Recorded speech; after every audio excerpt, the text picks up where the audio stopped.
a proposta de hoje, né, desse curso, é que a gente consiga compreender um pouco os fundamentos, as principais características, vamos dizer assim, feições do campo saúde do trabalhador e da trabalhadora.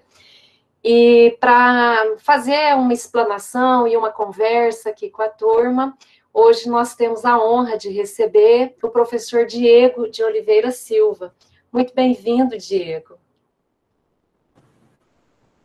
Obrigado, Edivânia. Boa noite a todas e todos.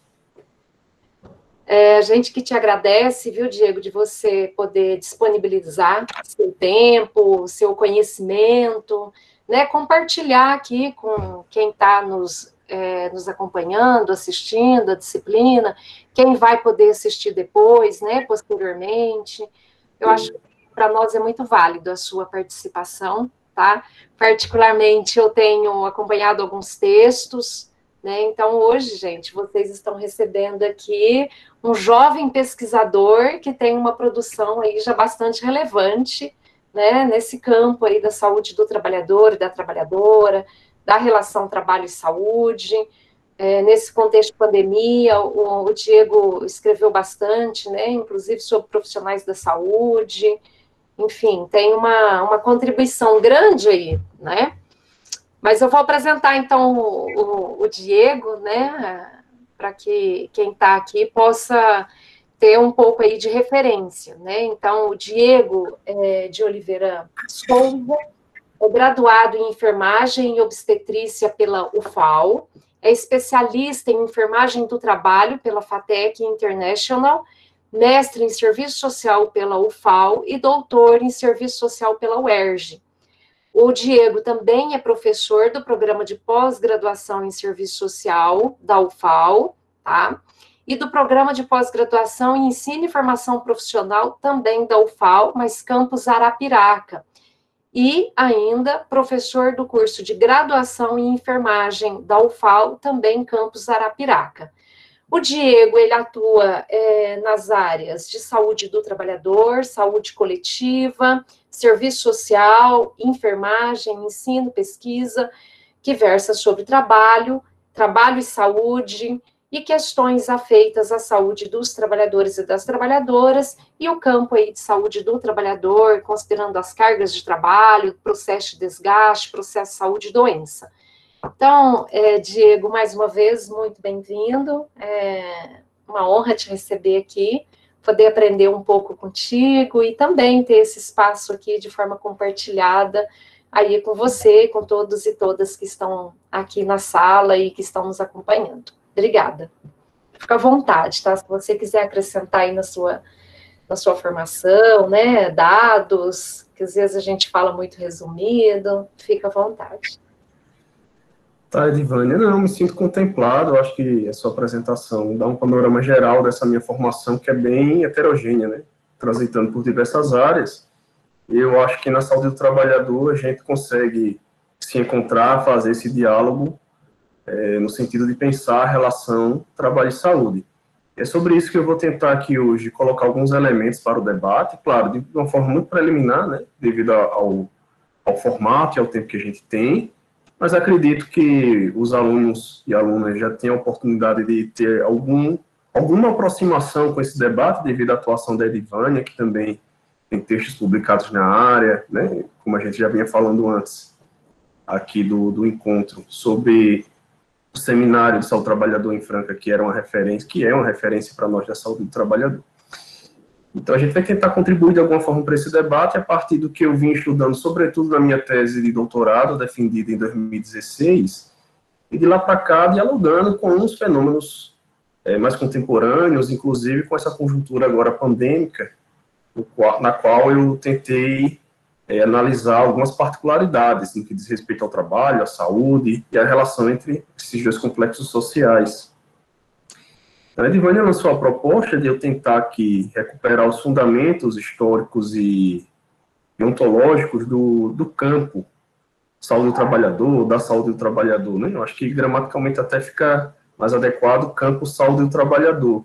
Mas o pessoal foi usando o campo da saúde do trabalhador, os textos iniciais do Minayo Gomes, do René Mendes, Elizabeth Costa Dias, E aí a gente foi usando, e eu também acabei usando o campo da saúde do trabalhador, e agora com a perspectiva de gênero, que vem dialogando com esse campo, a gente delimita que propõe a denominação de campo saúde do trabalhador e da trabalhadora, especialmente a partir de 2012, com a instituição da Política Nacional, que incorpora essa perspectiva, e daqui a pouco eu retomo isso, essa questão da política. Enfim, mas enquanto campo, a primeira coisa que eu queria destacar aqui com vocês, que assim como qualquer campo, a saúde do trabalhador se coloca nos limites da ciência e das instituições. Ou seja, é um campo científico e um campo institucional, político institucional, né? Que vai, obviamente, tentar trazer os conhecimentos, as descobertas que são elaboradas e formuladas no âmbito da ciência, para que, numa perspectiva de praxe, sejam executadas no cotidiano, tentando transformar a relação trabalho e saúde. Sobretudo, no caso do campo da saúde do trabalhador, no âmbito público estatal, no caso brasileiro, por dentro do Sistema Único de Saúde.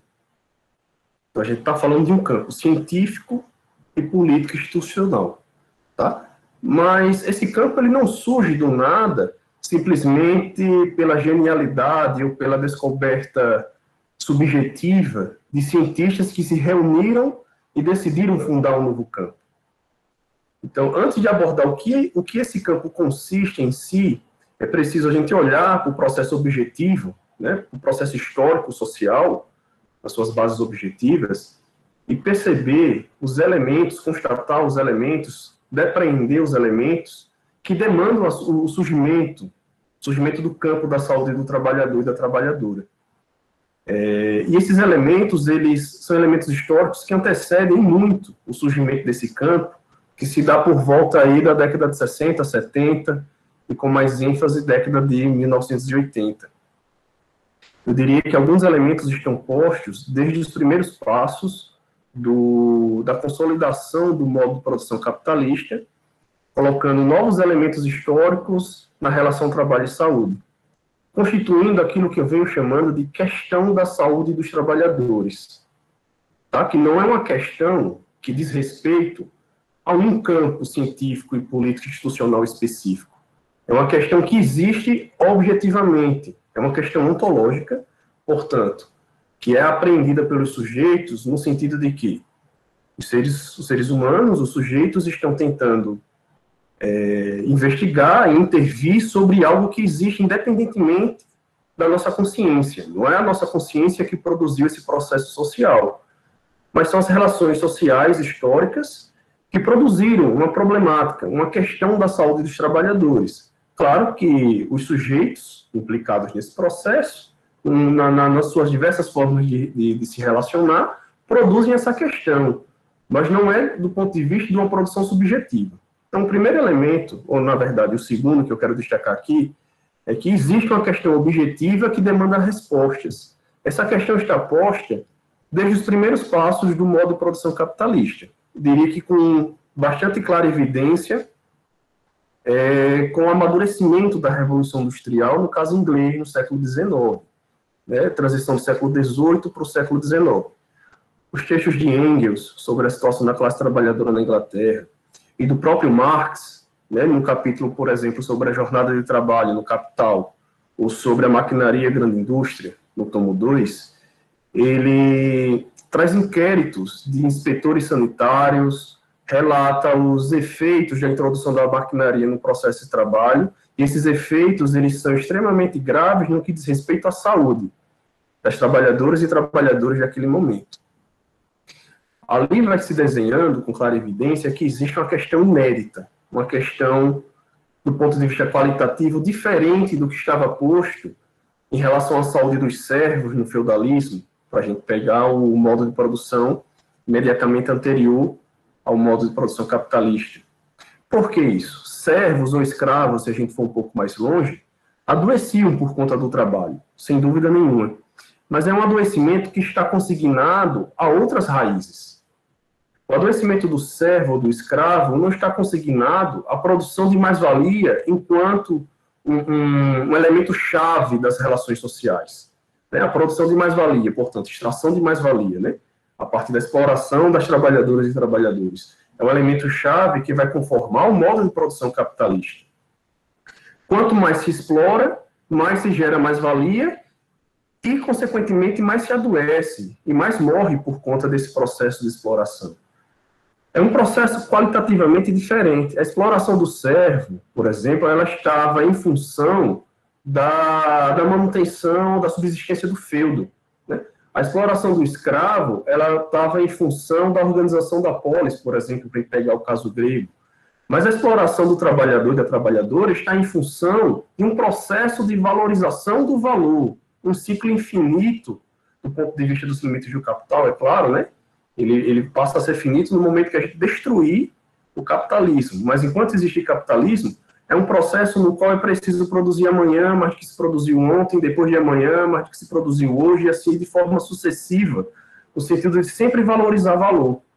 E isso não se dá, é impossível para o capitalismo fazer isso sem exploração, e, portanto, é impossível para o capitalismo fazer isso sem derramar suor e sangue da classe trabalhadora.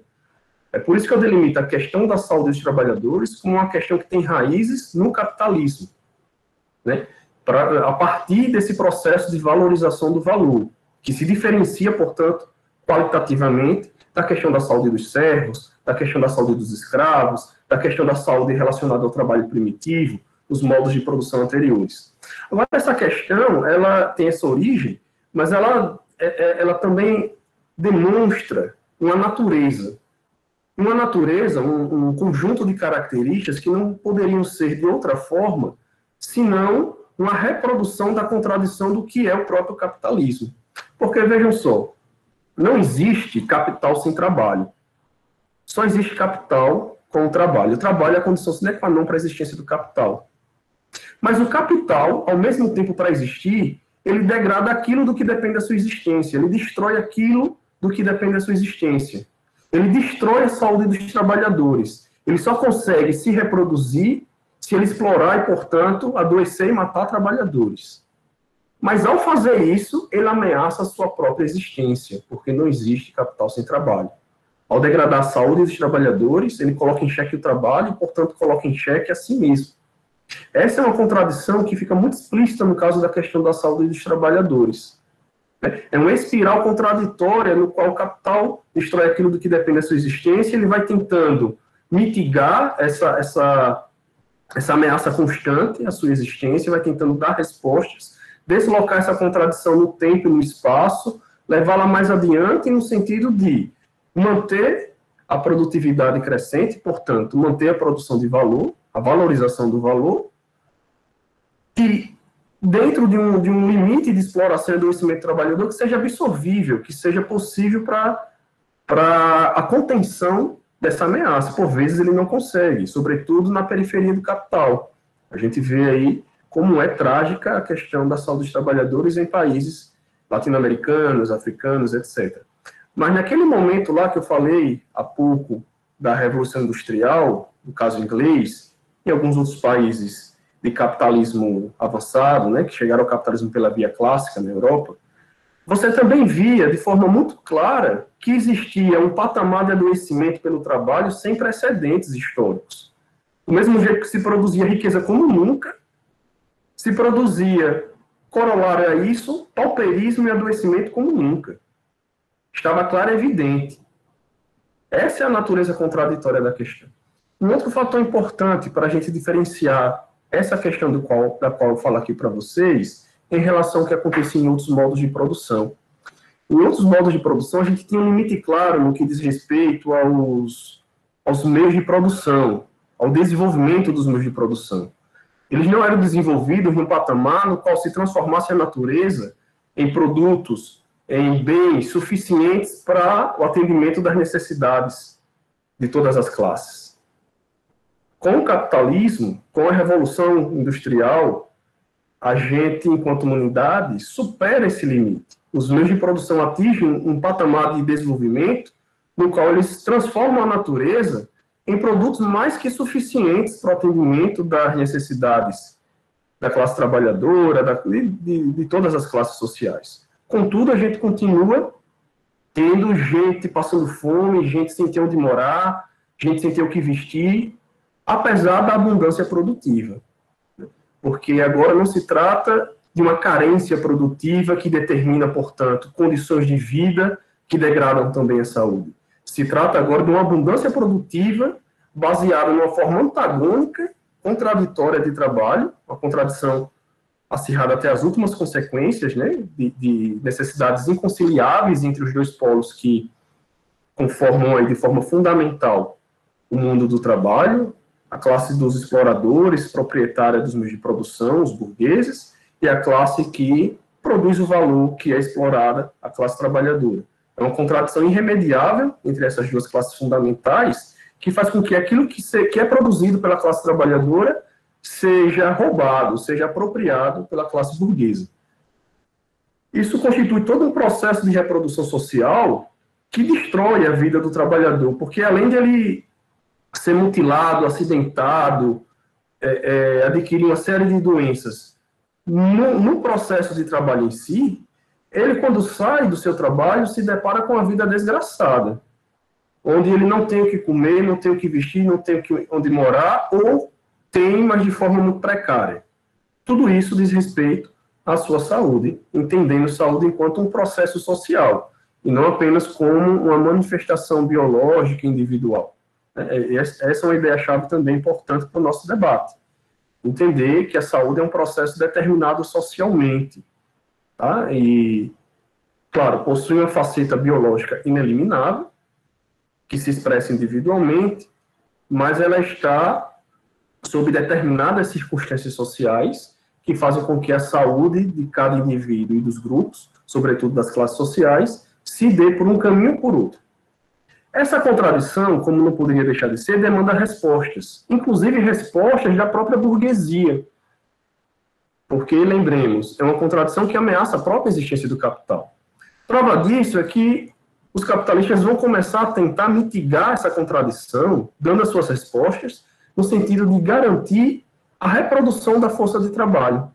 É daí que vai surgir o campo da medicina do trabalho, tá? Que é um campo distinto, diferente da saúde ocupacional, que eu vou tratar daqui a pouco, e da saúde do trabalhador, que é o nosso objeto específico de debate.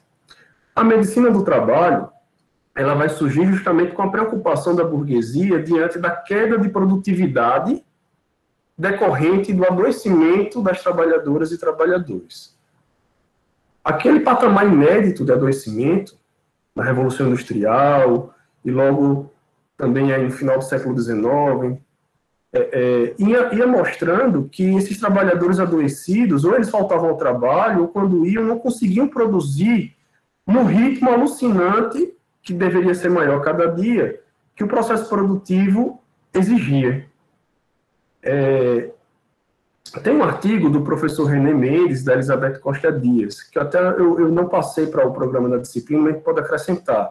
Eu preferi o artigo do Lacaze, porque ele traz uma visão mais abrangente do ponto de vista dos fundamentos teóricos que o campo da saúde do trabalhador vai incorporar no final da década de 80 e início da década de 90. Mas esse artigo do René Mendes, da Elizabeth Costa Dias, quem puder ler também, ele se intitula Da Medicina do Trabalho à Saúde do Trabalhador. Então, eles vão traçando a história de 3 campos que dizem respeito à questão da saúde dos trabalhadores. Medicina do trabalho, saúde ocupacional e saúde do trabalhador. Tá? E aí, nesse artigo, eles contam uma história que é de um industrial têxtil inglês, acho que em 1823, que começou a ficar muito preocupado com a queda de produtividade da sua empresa. E ele compartilha essa angústia com um amigo que era médico. E esse médico vai dar a seguinte resposta a ele. Olha, coloca um médico dentro da tua empresa, que esse médico, primeiro, ele vai ter uma obrigação contigo, com a tua empresa, de dar respostas muito mais rápidas do que um médico qualquer, um sistema público, ou qualquer outra instituição de saúde, porque ele vai ser teu empregado.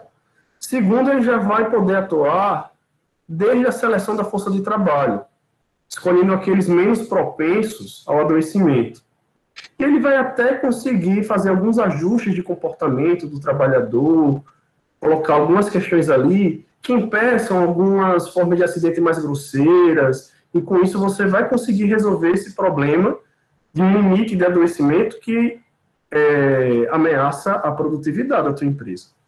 Segundo o Mendes e a Dias, surgiu aí o primeiro serviço de medicina do trabalho. É claro que a gente sempre relativiza essa história, porque isso deveria estar acontecendo ao mesmo tempo em vários locais. Né? É só um caso mais emblemático, que ficou conhecido como o momento fundante aí da medicina do trabalho. Mas percebam qual é a preocupação que funda esse campo. É uma preocupação com a queda da produtividade. É uma resposta da própria burguesia à questão da saúde dos trabalhadores. E mais, o trabalhador nesse campo, ele é tido como mero objeto de intervenção.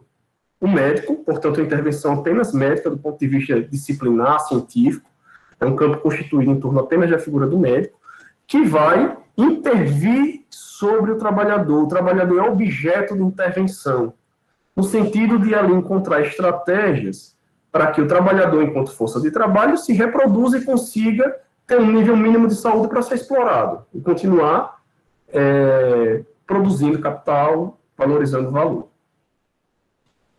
Então, trata-se de um campo com origens muito claras, que diz respeito aí a motivações burguesas, preocupações burguesas em relação à saúde dos trabalhadores.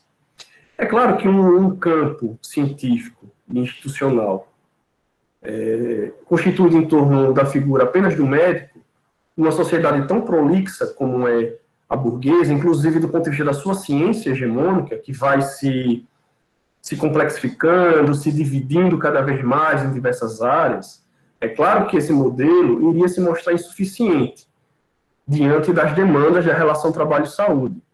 Foi quando, sobretudo, no pós-Segunda Guerra Mundial,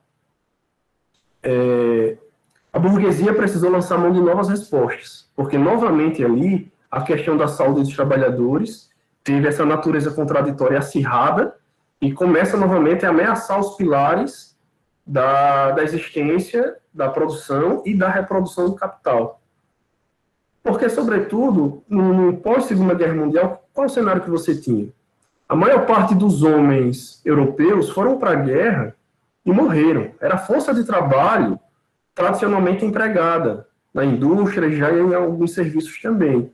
Foi preciso introduzir a força de trabalho feminina, a força de trabalho, inclusive infantil, em alguns casos, ou trabalhadores que voltaram da guerra, mas com a sua saúde mental destroçada, enfim, que já tinham se aposentado, já tinham deixado o mercado e aí retorno. E fora que a Europa está destruída, foi preciso um ritmo de produção alucinante para reconstruir a Europa. Esse ritmo alucinante, sempre quando a gente tem intensificação do ritmo de trabalho, prolongamento da jornada, e isso, na verdade, é uma condição transversal à história do capitalismo, né? Mas sempre que a gente tem isso acirrado, a gente vê os efeitos na saúde dos trabalhadores, mais adoecimento, mais mortes, enfim. E, nesse caso, ameaçando a própria reprodução do capital. Como já tinham surgido outras disciplinas, começou a ter uma discussão do ponto de vista da engenharia, por exemplo, sobre o ambiente de trabalho, sobre o controle de riscos como luminosidade, ruído, temperatura no ambiente de trabalho. Já começava também um certo debate sobre a psicopatologia do trabalho nesse momento. Então, outras disciplinas, outros campos científicos começaram a se agregar àquilo que antes era chamado de medicina do trabalho. Mas a partir do momento que você tem aí várias profissões, várias áreas, não se justificava mais chamá-lo apenas de medicina do trabalho. Surge, então, o campo da saúde ocupacional, mas ainda com as mesmas motivações na sua origem. A preocupação com a queda da produtividade.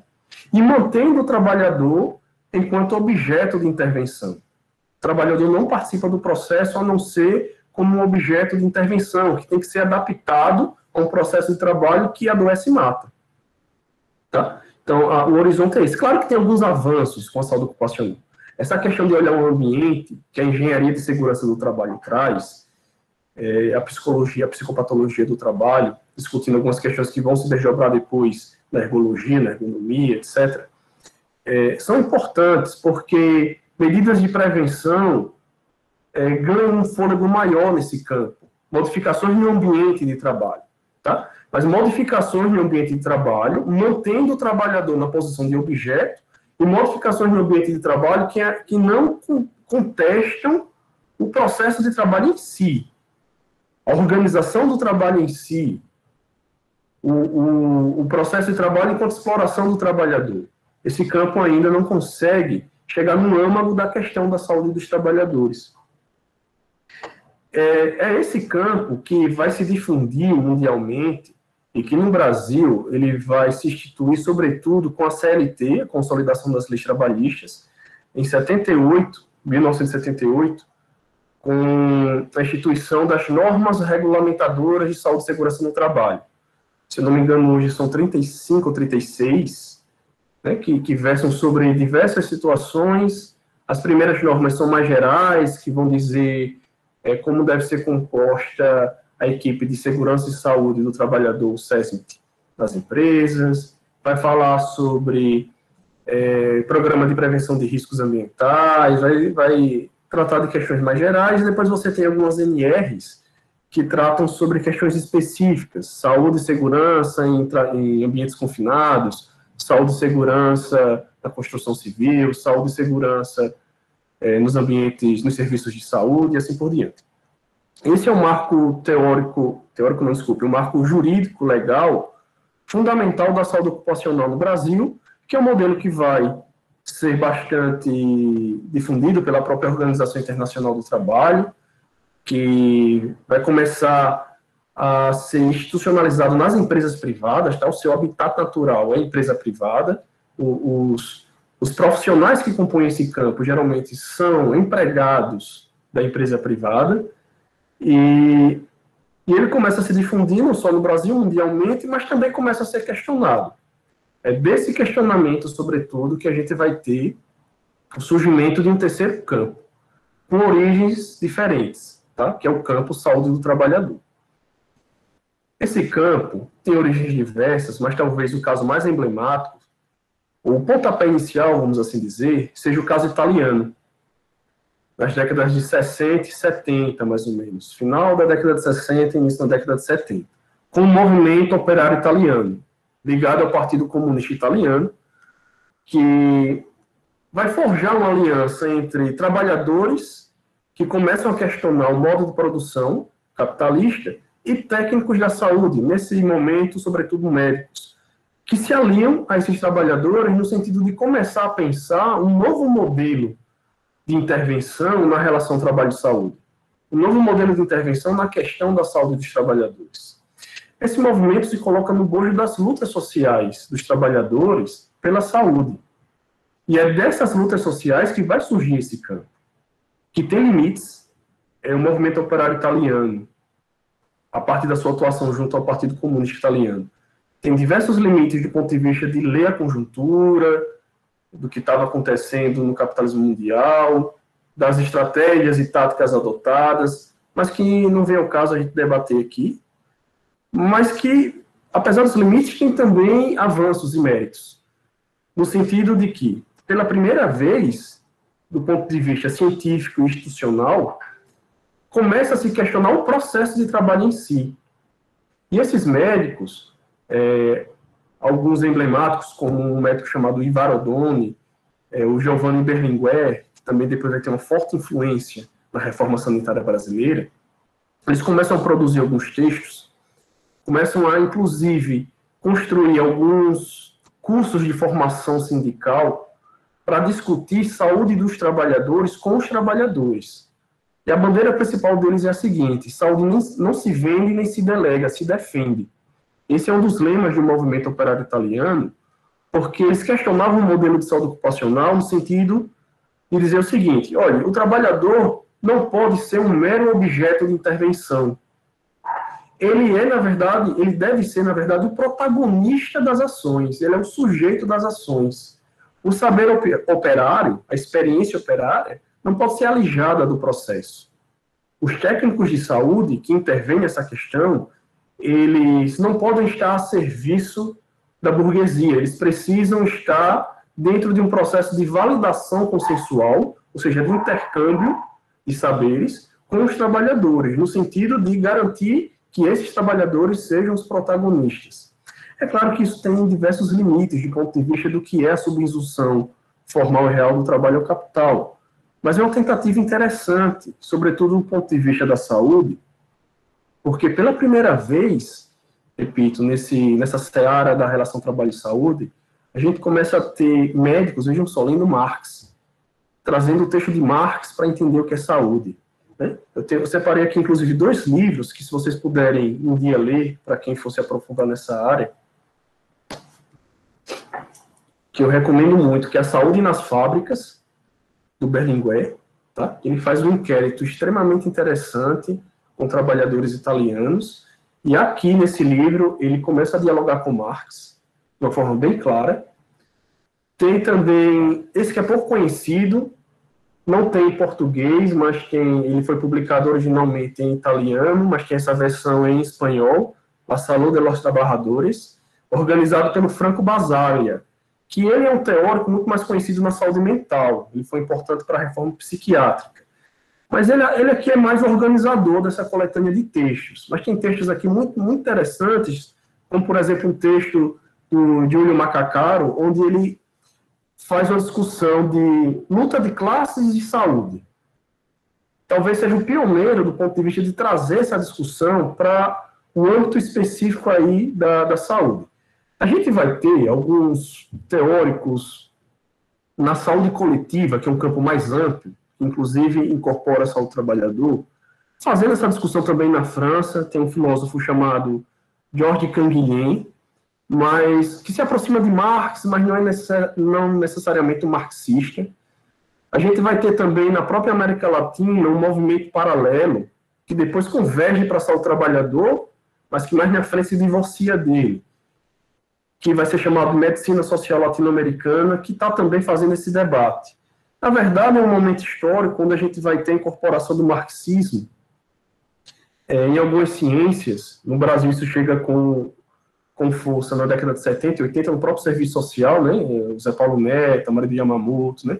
Vai ter aquele movimento de intenção de ruptura, e a gente começa a ter a incorporação desse debate em várias áreas, e a saúde do trabalhador, no caso italiano, também começa com avanços, com limites, mas começa a estabelecer essa aproximação com os textos de Marx. Tem uma terceira referência que eu acho que eu preciso citar, que ela não dialoga tanto com Marx, mas ela é fundante do movimento operário italiano também, que é o ambiente do trabalho, do Rivaro Odoni, que tem uma edição bem legal agora, nova, em 2020. Depois de tantos anos, o livro foi reeditado pela Russitec, o pessoal lá do Centro de Estudos de Saúde do Trabalhador e Ecologia Humana, da Fiocruz, organizou essa nova edição, e é uma edição nova. Então, para quem quiser também se aproximar com a área, é um texto que vai trazer essa experiência, inclusive, dos cursos intersindicais, que a gente reproduz até hoje no Brasil. É um modelo que tem forte influência no modelo brasileiro, de estar discutindo com os sindicatos essa perspectiva de eles serem os agentes de saúde, da sua própria saúde. Que a saúde não se vende nem se delega, nem à burguesia e nem aos técnicos de saúde ao seu serviço. Tá? Esse é um princípio fundante desse campo, mas que, de fato, vai ganhar mais fôlego na América Latina, sobretudo na experiência brasileira. Inclusive, com esse nome, Saúde do Trabalhador, Campo Saúde do Trabalhador, vai se estabelecer nos limites brasileiros, com a incorporação dessas ideias dos italianos, mas também com um diálogo muito forte com a medicina social latino-americana, com a naturalizada mexicana Asa Cristina Laurel e Mariano Noriega, uma obra também importante, tá? Processo de produção e desgaste operário, onde elas vão fazer também um inquérito com o sindicato de mineiros e da siderurgia lá do México, e traz alguns elementos importantes para o campo da saúde do trabalhador, que eu não vou conseguir aqui detalhar, mas fica aí o apontamento dos caminhos para vocês se aprofundarem. E a produção brasileira também, que nessa esteira aí de aproximação com Marx e com outros teóricos também, tá? É importante frisar que o cenário é bem eclético, mas o Marx está lá presente. e começa a se desenhar algumas experiências. No caso da saúde do trabalhador, eu destacaria os programas de saúde do trabalhador, PSTs, que eles mais ou menos vão convergir ali com esse momento da reforma sanitária brasileira, né? Vocês vão lembrar, tem início ali, né, vamos dizer assim, as primeiras faíscas na década de 70, mas pega fogo mesmo na década de 80, onde se começa a questionar o modelo de saúde brasileiro, que era um modelo excludente, né? Só tinha acesso aos serviços de saúde trabalhadores formais que tinham carteira de trabalho assinada, e num país que historicamente tem tanto desemprego e tanto trabalho informal, é claro que a maior parte da população ficava desassistida. E no campo específico aí da relação trabalho-saúde, o modelo acompanhava essa visão bem curativista, de colocar o trabalhador, a população em geral, num papel de passividade, de objeto de intervenção, que também era extremamente biomédica, um modelo centrado na figura do médico, e, portanto, que entende saúde simplesmente como um processo biológico, e as intervenções, portanto, nesse processo, são intervenções que lidam, sobretudo, com a doença, no sentido de dialogar com as ciências biológicas, o que é extremamente importante, mas não é suficiente. Mas esse movimento da reforma sanitária, ele vai buscar outras bases, outro entendimento de saúde, por isso vai dialogar com as ciências sociais, com a filosofia, inclusive com o marxismo.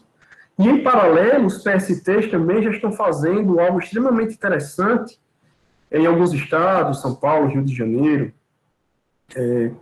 No meu doutorado, por exemplo, eu fui orientando do FADEL, que foi uma das figuras históricas aí no Rio de Janeiro, no sentido de, com outros camaradas de luta, conduzir experiências dentro do programa Saúde Trabalhador, onde eles traziam o trabalhador para fazer vigilância em saúde. Eles diziam já naquele momento, olha, não se faz vigilância em saúde do trabalhador sem o trabalhador. Não pode ter ações de saúde do trabalhador decididas de forma monocrática por médicos, enfermeiros, assistentes sociais, psicólogos, etc. Essas ações, elas precisam ficar consignadas ao saber operar. É claro que, dentro de uma estrutura e uma dinâmica social que confina o conhecimento científico nas quatro paredes acadêmicas, isso se torna um limite para os trabalhadores entenderem alguns processos que acontecem com eles mesmos. É preciso ter um diálogo do saber operário com o saber científico, sem dúvida, mas não pode ser um diálogo no sentido de que o saber científico se sobreponha e se estabeleça como uma forma de dominação em relação ao saber operário. Porque isso o Taylorismo já tinha feito, né? A própria ciência burguesa é mista em fazer isso. O que o campo da saúde trabalhador vai propor, portanto, é um intercâmbio entre esses saberes, uma validação consensual, conservando o protagonismo dos trabalhadores. E os PSTs faziam isso. O que a gente chama hoje no SUS de controle social, eu particularmente tenho restrições a esse termo, mas participação social, enfim, os PSTs já faziam. Já iam nas indústrias, já iam nas empresas, já questionavam o processo de trabalho. Agora eles faziam isso, claro, vinculados ao Estado, enquanto serviço público. Enquanto a saúde ocupacional vai ter seu habitat natural no serviço privado, a saúde do trabalhador, enquanto campo científico, só poderia se institucionalizar no âmbito do Estado. Dentro do Estado, vai ter uma margem maior para que essa atuação aconteça, embora o Estado não seja uma instituição neutra.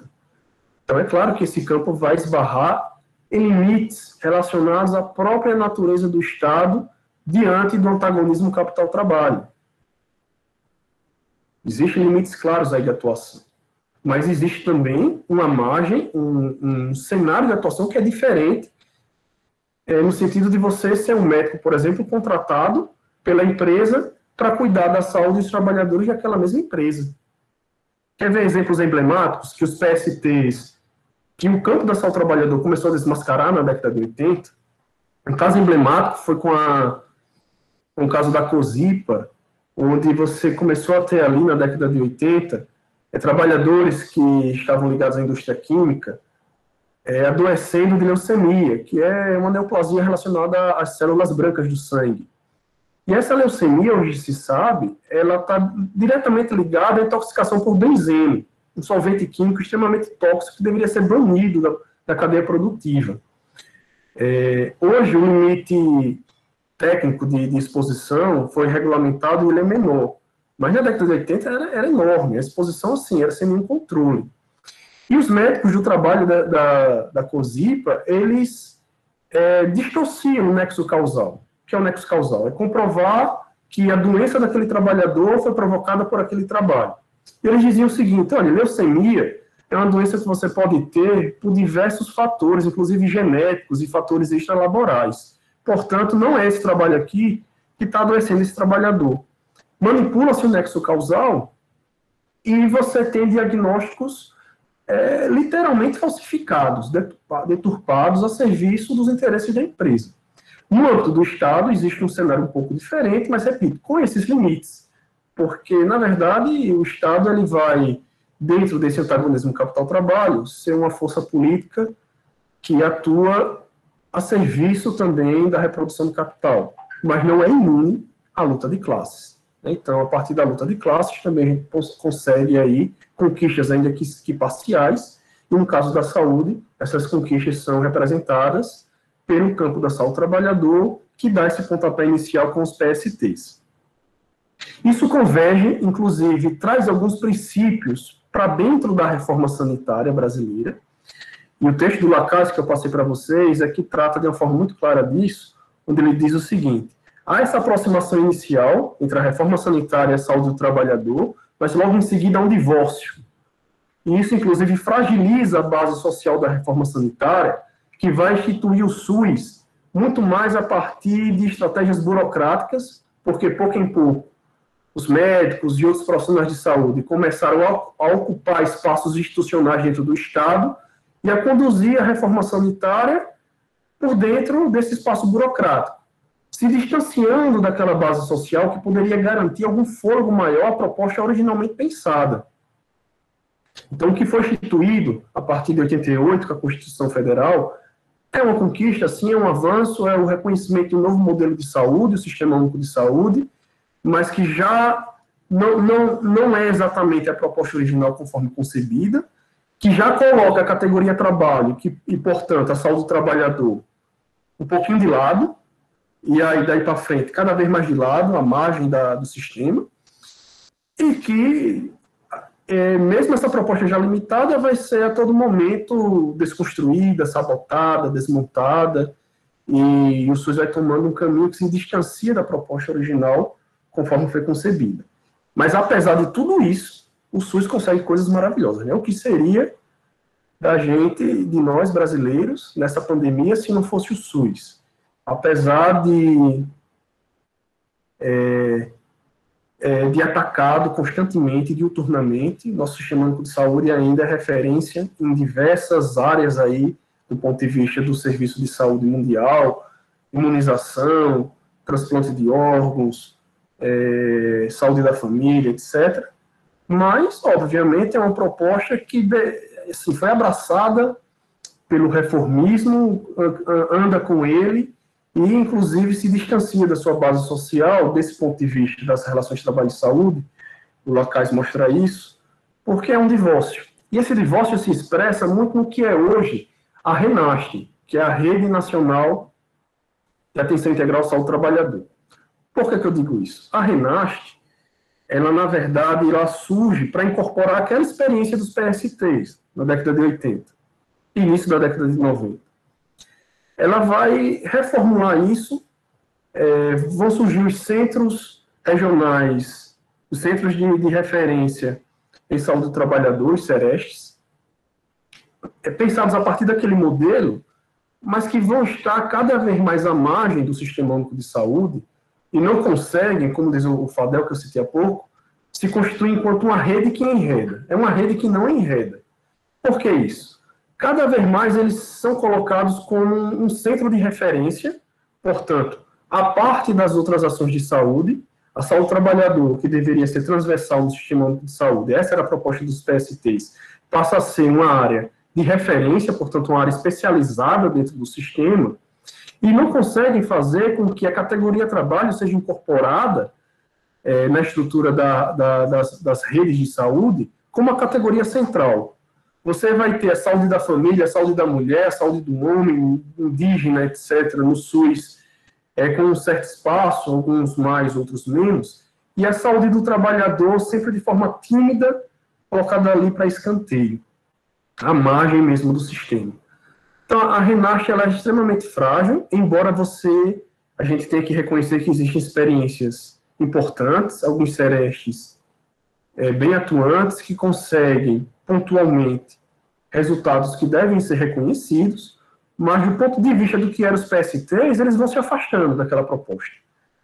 Sobretudo porque o trabalhador pouco comparece, enquanto agente das ações, enquanto sujeito do campo. Eu diria, inclusive, que a Renasce, conforme é hoje, representa um processo violento de invasão da saúde ocupacional dentro do SUS, dentro da saúde do trabalhador, reproduzindo aquele modelo hegemônico, tá? Sufocando, distorcendo o que é a saúde do trabalhador.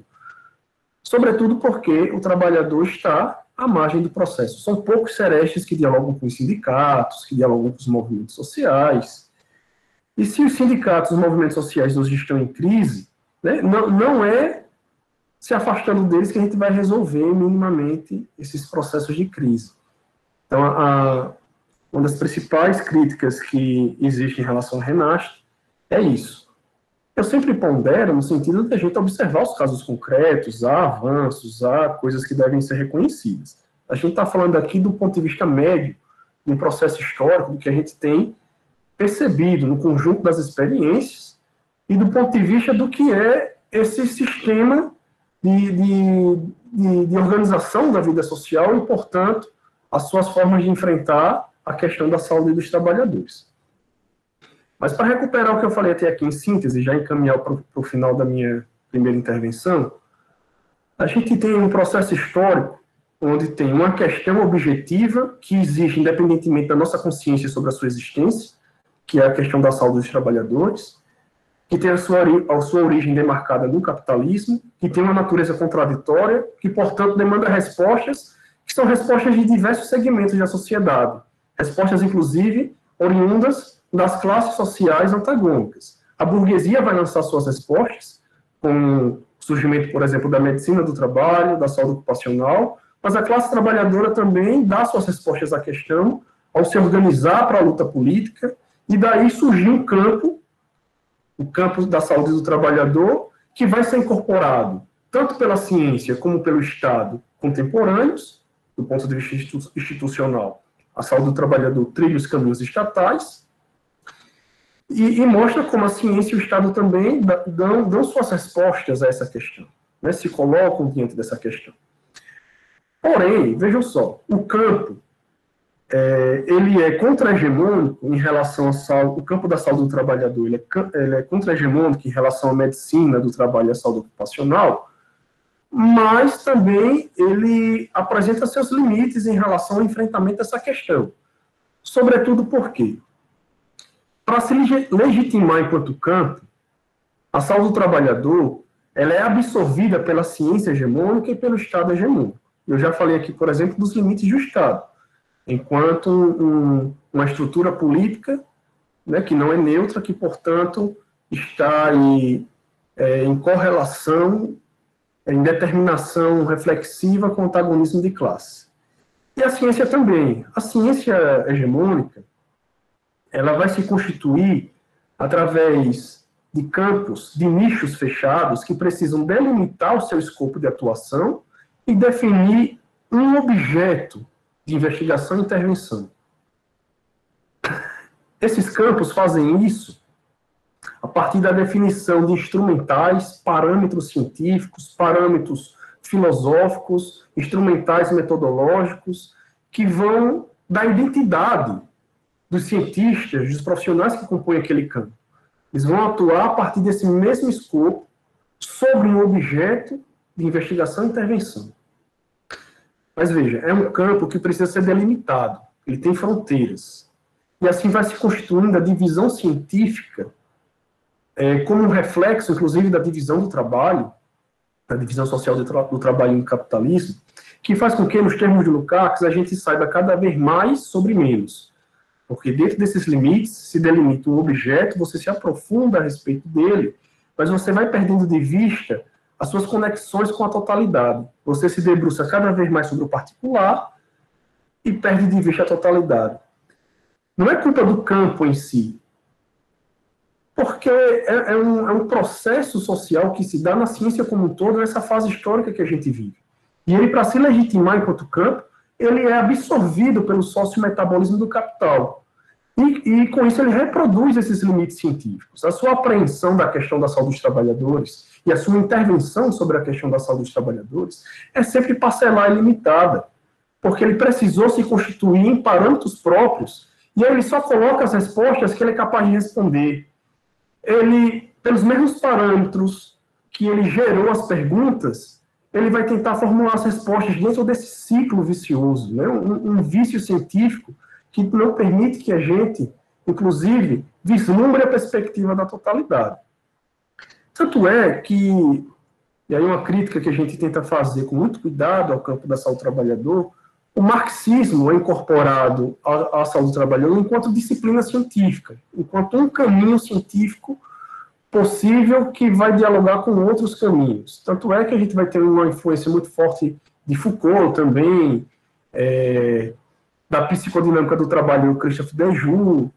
A gente vai ter um mosaico de perspectivas teóricas que compõem esse campo, que até enriquecem determinados elementos do debate, mas que enxergam a ciência de uma forma diferente do que Marx estava enxergando.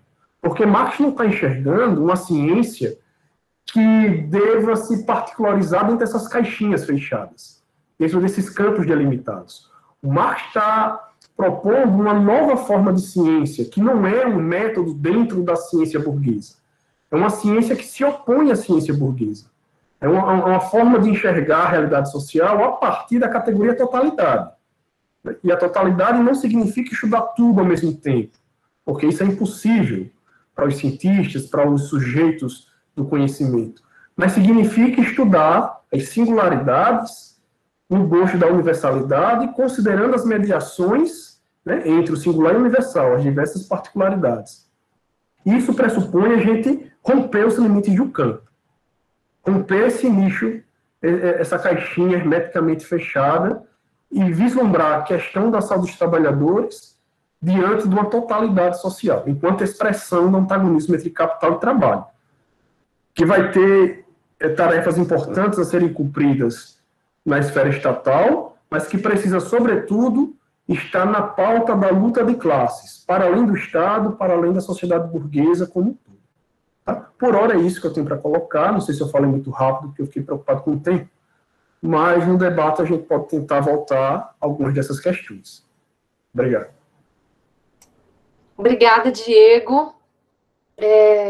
Um amplo recorrido, né, aí nos 3 campos, medicina do trabalho, saúde ocupacional, saúde do trabalhador, realmente, em uma única aula fica, né, meio corrido, mas eu acho que você conseguiu aí trazer um panorama bem amplo e a partir dessa mediação, né, com os vários elementos que constituem. Então, eu te agradeço e abro aqui, né, para o debate, ver quem quer aí se posicionar, fazer alguma manifestação. Às vezes a gente tem esse silêncio, então até que o pessoal vai criando coragem. Eu queria trazer uma questão, né? Que às vezes as pessoas que estão se aproximando agora, como é uma sala de graduação, né? Tem inclusive alunos e alunas do segundo período, né?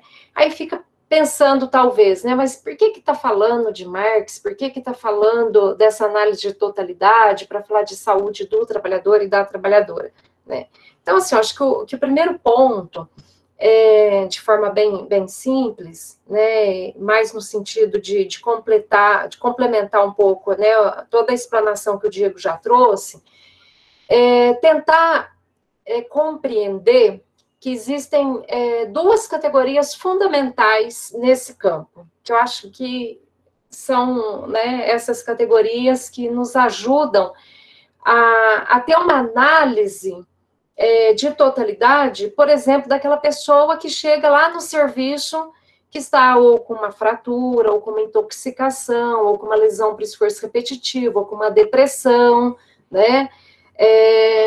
Então, que categorias são essas? Como que eu vou conseguir entender esse problema de saúde que o Diego mesmo colocou, né? Que é fruto de uma relação social, de um modo de produção, mas que se manifesta singularmente, né? Então, eu preciso ter um arcabouço teórico, metodológico que me ajude a interpretar isso.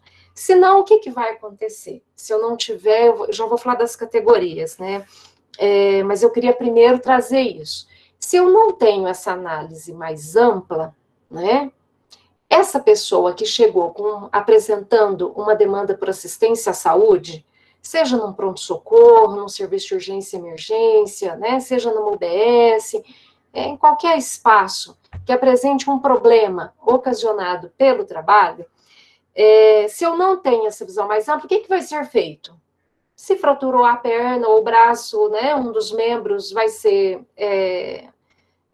cuidado, vai ser feita uma assistência, cirurgia, fisioterapia, tal, e a pessoa vai embora e a produção daquele tipo de enfermidade vai continuar, né, um ciclo vicioso.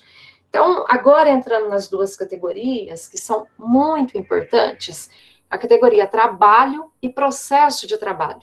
Então, se você está num determinado serviço de saúde, fazendo um atendimento, a pessoa chega com uma demanda, né, por assistência, enfim, por acompanhamento, é muito importante que você pergunte, a gente tem até um livro na área, né, de 1700, né, que se chama Saúde dos Trabalhadores, que é considerado aí o pai da medicina do trabalho, né, que vai trazer esse debate para a área, relacionando, né, dentro da medicina do trabalho, os problemas ocupacionais de cada ocupação, né.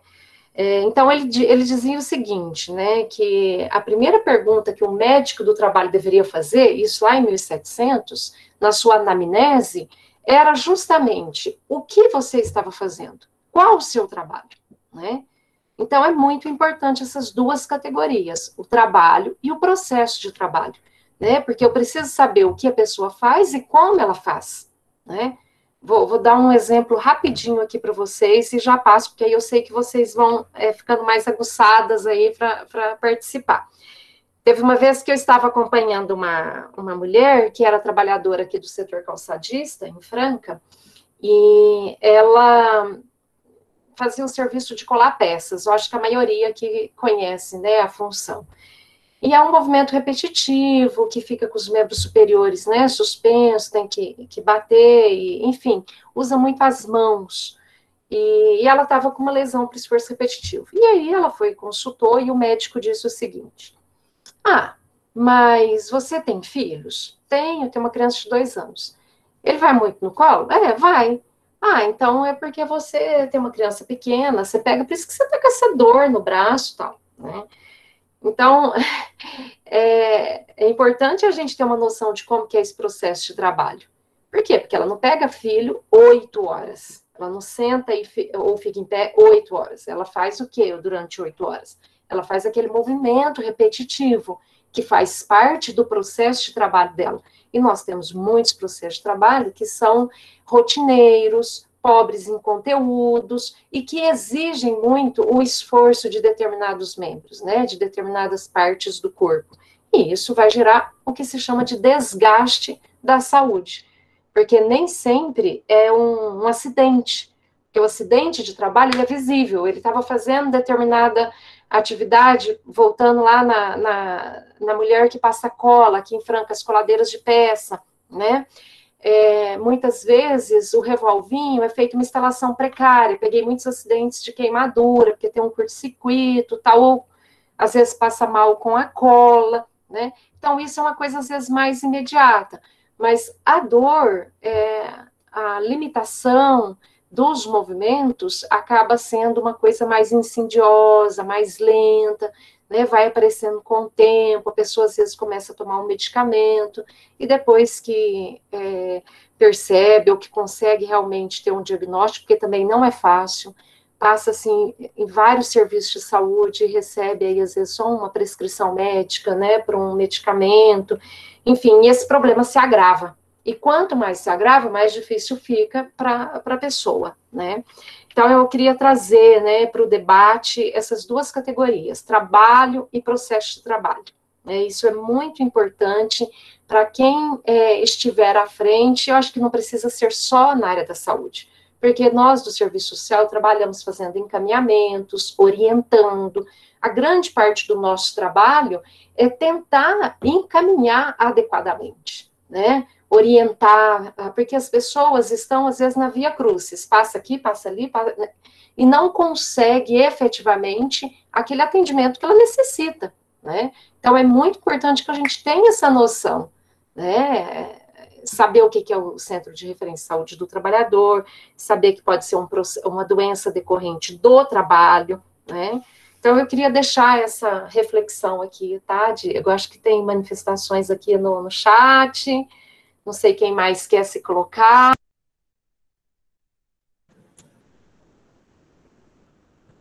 Enquanto o pessoal se coloca, eu queria ratificar realmente essa reflexão que a Edivânia traz,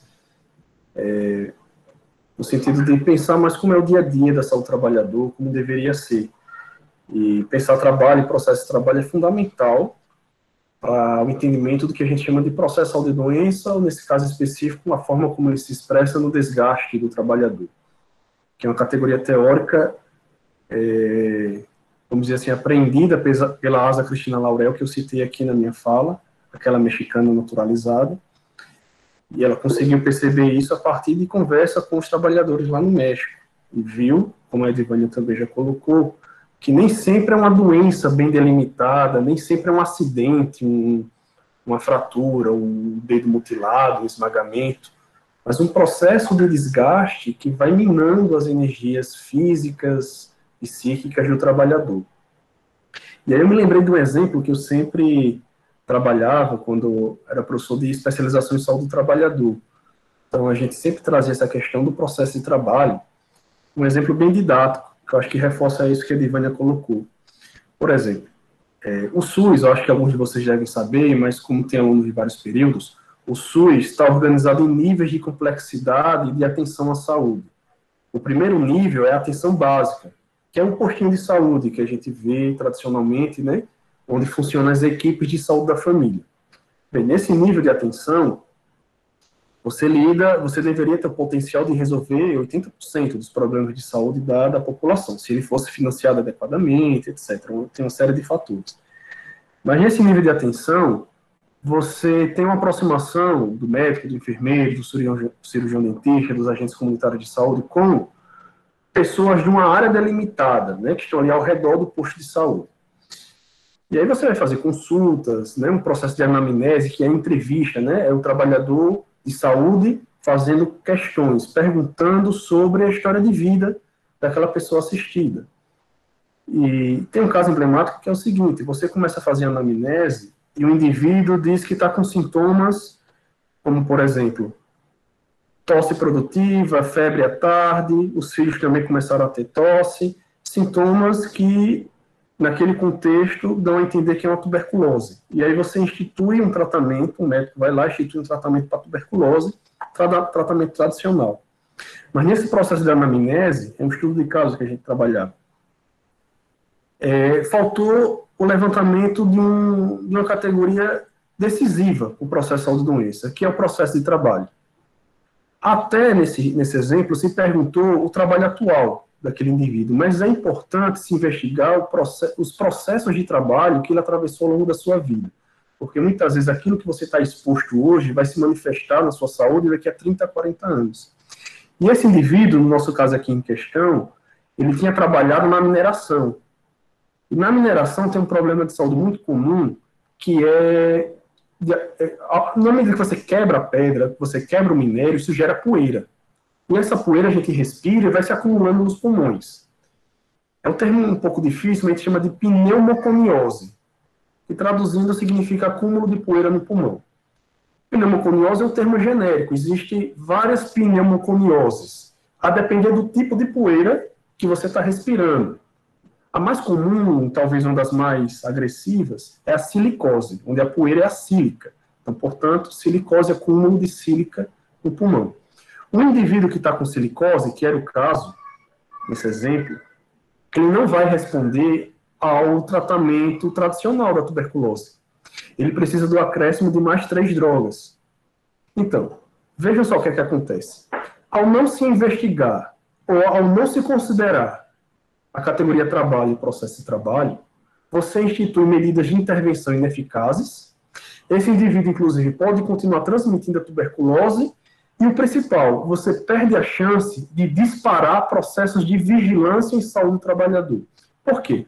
A partir desse caso singular, o seu José, que estava com silicose, você médico, você enfermeiro, com a contribuição do assistente social, do psicólogo, com a equipe multiprofissional, vai fazer ações de vigilância nas empresas onde esse indivíduo ou outros indivíduos trabalharam, e aí buscar novos casos em relação a isso e tentar entender em loco como se dá o processo de trabalho naquela mineradora, naquela siderúrgica, naquele serviço, em qualquer tipo de processo de trabalho. E a partir daí propor intervenções que modifiquem o processo de trabalho. Então, veja qual a importância, como a omissão do processo de trabalho faz com que a gente perca de vista determinações mais profundas desse processo de doença, e com isso a gente acaba enxugando gelo, né? Ações que não vão chegar aí a um recorte mais amplo da totalidade, né? Que vão ficar só ali no seu José e ainda de forma ineficaz. Esse é um exemplo, acho que bem didático para a gente perceber essas conexões. E qual é o problema que a gente trouxe aqui da crítica à Renast? Da forma como ela majoritariamente, mas não exclusivamente, tem se desenvolvido. É porque a saúde do trabalhador, ela deveria estar justamente em todos os níveis de atenção do SUS. Quem está lá na atenção primária deveria estar fazendo, por exemplo, as suas anamneses, considerando o processo de trabalho. Mas muitas vezes eles sequer pensam nisso, primeiro porque não viram nada disso na sua formação. A formação é voltada para outras questões. E segundo, a saúde do trabalhador enquanto campo fica confinada ali na Renast, e acaba simplesmente a atenção básica referenciando para os serestes, quando a atenção básica deveria, pelo menos no meu modo de ver, também intervir na saúde do trabalhador, fazendo com que o processo de trabalho e, portanto, as intervenções da saúde do trabalhador fossem todos os níveis de complexidade do sistema. Isso resulta, vamos dizer assim, numa reprodução de um modelo biomédico dentro da saúde do trabalhador, que contraria, inclusive, a premissa original da Renast. Os serestes foram pensados para serem núcleos de inteligência que disseminassem a lógica de saúde do trabalhador por todo o sistema, mas acabaram virando centros de confinamento dessa lógica, dessa forma de pensar, com exceções, repito, tá? Então, muito bom a Edvânia ter tocado nessas 2 categorias para a gente desenvolver um pouco mais o debate. Diego, tem questões aqui no chat. Eu não sei se você quer que eu leia, se você está conseguindo acompanhar. Tem uma pergunta da Lohane, depois a Daniela quer fazer uma pergunta, e depois tem o Hernando. Tá, eu vim aqui da Lohane. No Brasil, existe algum movimento de médicos que se aproximam da teoria marxiana, algo mais organizado nesse sentido? Pensei que em Cuba deve ter muitos avanços nessa questão. Tá, vamos lá. Não vou dizer que exista um movimento especificamente da teoria marxiana, mas existem, vamos dizer assim, algumas áreas dentro do que a gente chama de saúde coletiva, e aí inclui médicos, inclui enfermeiros, enfermeiras, assistentes sociais, que dialogam com Marx, tá? Não são necessariamente marxistas, alguns são, mas o movimento como um todo não necessariamente é. E aqui eu falei da medicina social latino-americana. Naquele momento eu falei um pouco rápido, mas agora eu posso falar um pouco mais de calma, que é esse movimento dentro da medicina, que vai surgir ali na década de 70, 80, que vai dialogando com Marx, e vai trazendo a categoria trabalho para explicar o que é o processo saúde e doença.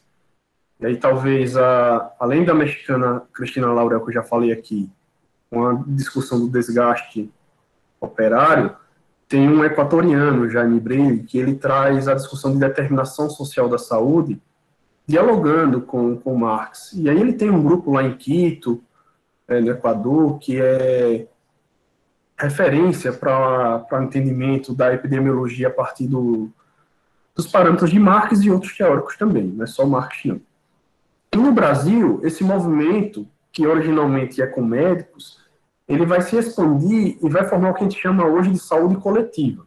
Inclusive, a saúde do trabalhador, na estrutura científica acadêmica brasileira, ela estaria dentro da saúde coletiva. Né? E aí não são só médicos, mas diversos profissionais, inclusive serviço social. A Lúcia Freire, que é uma professora lá da UERJ, ela tem um livro legal sobre isso, foi a tese de doutorado dela, que é o Serviço Social na Reestruturação Produtiva. E ela tenta fazer algumas articulações entre serviço social e saúde do trabalhador. Algumas, assim, eu não concordo tanto, mas tem uma especificamente que não é do ponto de vista de correspondência histórica, mas do ponto de vista de incorporação do pensamento crítico, que ela pensa, assim, o serviço social conservador, a modernização conservadora, a intenção de ruptura, mais ou menos como a medicina do trabalho, a saúde ocupacional, a saúde do trabalhador. Mas é preciso dizer que não há correspondência histórica nenhuma entre, não há articulação, atuação em conjunto desses movimentos, mas mais ou menos eles vão beber de algumas fontes teóricas semelhantes e faz com que esse campo da saúde coletiva incorpore a atuação de diversos assistentes sociais, né, na saúde do trabalhador, na saúde coletiva. Então, é um campo bem eclético, bem amplo, que agrega diversas profissões. Então, a gente não pode dizer hoje que é um movimento de médicos organizado. Na verdade, como reflexo da divisão hierárquica do trabalho em saúde, né, que, por sua vez, é uma particularidade da divisão social do trabalho no capitalismo, a profissão médica, ela se coloca numa posição de destaque nessa hierarquia, vamos dizer assim, no topo da pirâmide, e acaba reproduzindo muito mais tendências conservadoras, né, inclusive posicionamentos políticos que ou ignoram a luta de classes, no sentido de incorporar uma perspectiva de ciência positivista, e dizer que pensar a partir do antagonismo capital-trabalho é ideologia e não ciência, ou, inclusive, abertamente se colocam como opositores dessa perspectiva científica. Mas na saúde coletiva existe sim alguns médicos que fazem esse debate com Marx. Aqui eu citei o professor Lacaz, o René Mendes, a professora Elizabeth Costa Dias, são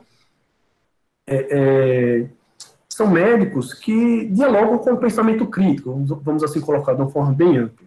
A gente tem a Abrasco, que é a Associação Brasileira de Pós-Graduação em Saúde Coletiva, a gente tem o SEBES, que é o Centro de Estudos Brasileiros em Saúde, que são instituições acadêmicas, mas que têm um caráter político também, e que fazem esse diálogo.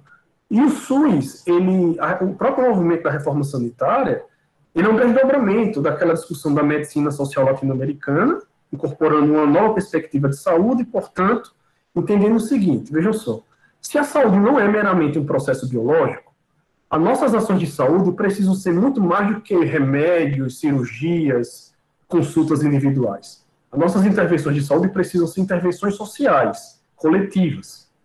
É isso que o SUS tenta trazer.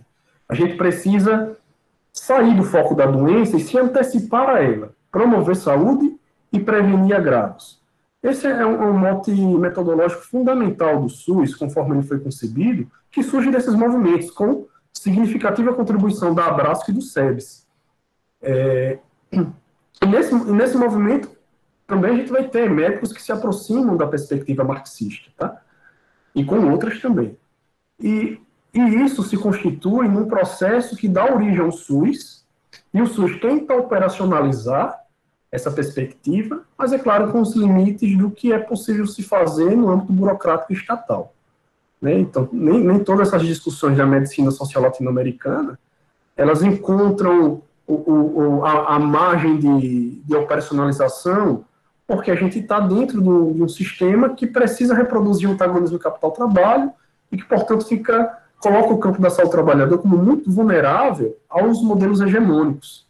Né? Não é simplesmente porque a gente não queira, vamos dizer assim, intervir na questão da saúde dos trabalhadores nas suas raízes, mas há limites do ponto de vista de um campo fazer isso. Não é o serviço social, não é a enfermagem, não é só o trabalhador que vai resolver o antagonismo do capital-trabalho. É somente no bojo da luta de classe que isso se faz. Na medicina de família, de saúde, da saúde da família, que é aquela que vai se perpetuar nessa estrutura do SUS, né, lá naquela atenção primária de saúde que eu acabei de falar, vai ter uma forte influência dessa lógica tal qual ela se dá em Cuba. Tanto é que a gente viu o modelo dos Mais Médicos, o programa Mais Médicos, há pouco tempo aqui no Brasil, fazendo esse diálogo com médicos cubanos. Porque lá eles têm muito essa perspectiva de promover saúde e prevenir agravos. Tá? Mas que também não pode ser classificada, vamos dizer assim, como um movimento marxiano, marxista. Não se trata disso, mas dialoga, está dentro aí de uma estrutura de pensamento crítico na saúde. Então, é muito prolixo essa composição, e eu diria até que o serviço social hoje no Brasil é uma vamos dizer assim, da áreas de conhecimento onde tem uma maior presença de Marx. Inclusive, eu, quando decidi fazer mestrado em serviço social, eu fui fazer por conta disso, porque eu já começava a entender, ou pelo menos a desconfiar, que para entender a saúde dos trabalhadores era preciso entender o antagonismo capital-trabalho, e eu vi a oportunidade de fazer isso por dentro do serviço social.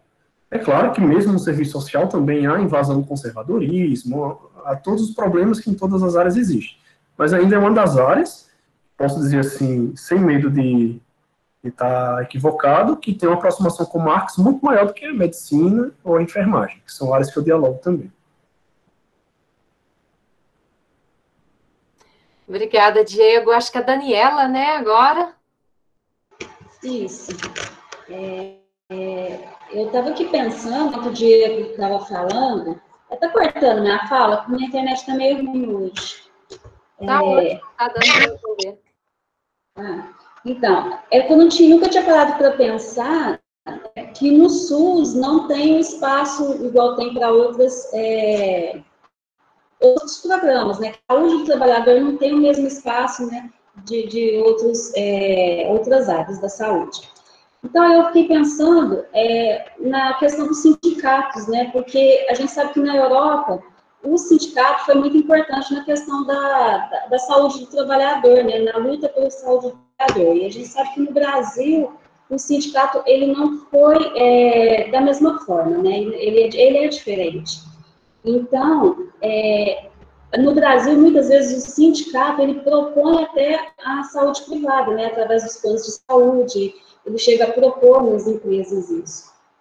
Se o sindicato no Brasil tivesse se organizado e lutado por essa saúde do trabalhador, já lá no início do SUS, talvez eu acho que seria diferente essa questão da saúde do trabalhador. Então, eu queria que ele comentasse um pouco essa relação do sindicato com a saúde do trabalhador hoje, por exemplo. Tá, muito bom, Daniela. Sua questão é bem pertinente. Primeiro, pontuar que existe esse espaço da saúde do trabalhador no SUS, mas é um espaço, vamos dizer assim, marginalizado. Talvez o termo seja ruim, mas que está na periferia do sistema, né? Por todas aquelas questões que eu já levantei aqui. Inclusive, é um espaço que demorou a ser constituído. A Renasce, ela tem uma portaria de 2002, outra de 2005, mas uma política em si, dentro do SUS, chamada de Política Nacional de Saúde do Trabalhador, ela só veio em 2011, que é a Política Nacional de Saúde e Segurança do Trabalhador, mas que é uma política que dialoga muito mais com os fundamentos da saúde ocupacional e que, portanto, não considera tanto essa perspectiva de protagonismo dos trabalhadores e diálogo com os sindicatos. E é tão contraditório que em 2012 a gente vai ter uma nova portaria com uma nova política, que é a Política Nacional de Saúde do Trabalhador e da Trabalhadora, né, com a expansão aí incorporando a perspectiva de gênero, porque cada vez mais a gente vê mulheres sendo absorvidas pelo mercado de trabalho, mas reproduzindo as desigualdades históricas que já existem em outras áreas sociais. E se a saúde dos homens trabalhadores é extremamente degradada pelo capital das mulheres, é dupla ou triplamente degradada, né, o acúmulo de jornadas, o trabalho doméstico, etc. Essa política, para alguns, inclusive pesquisadores da área, de 2012, é uma continuidade da de 2011. Mas, na verdade, pelo menos eu venho entendendo assim, ela demonstra essa contradição do Estado brasileiro, que lança uma política em 2011 e, por uma reação da saúde do trabalhador, né, de alguns agentes que diziam, olha, isso por dentro do próprio Ministério da Saúde.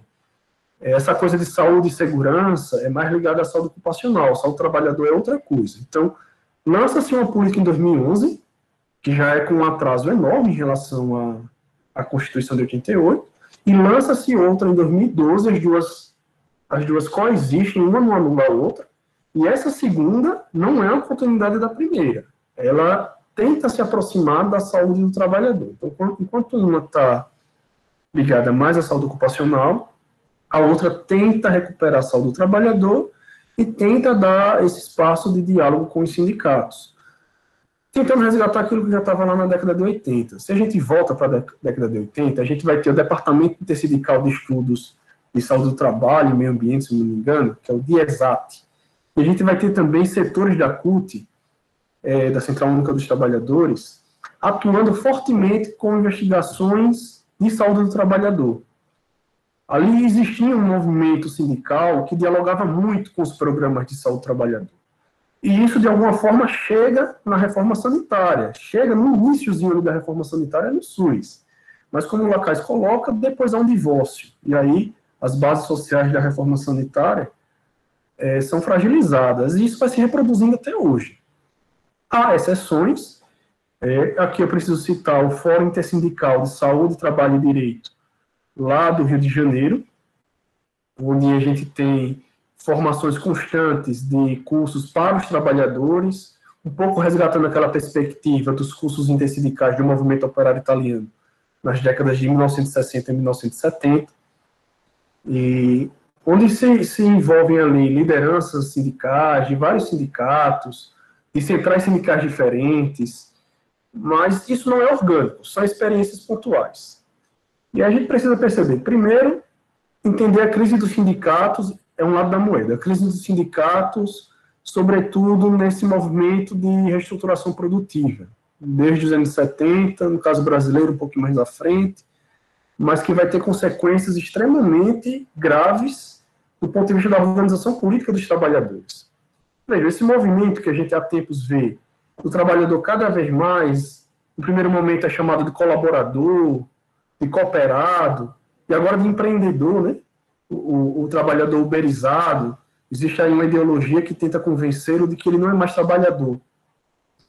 Todas essas formas da precarização do trabalho se expressar, que são reflexos da reestruturação produtiva, ou pelo menos no sentido dela ser hipertrofiada, porque a gente tem processos de precarização do trabalho estruturalmente ligados à história do capitalismo como um todo. Mas de 70 para cá, há uma explosão nesse sentido, e essa ideologia do empreendedorismo, ela é uma desgraça para a organização dos trabalhadores.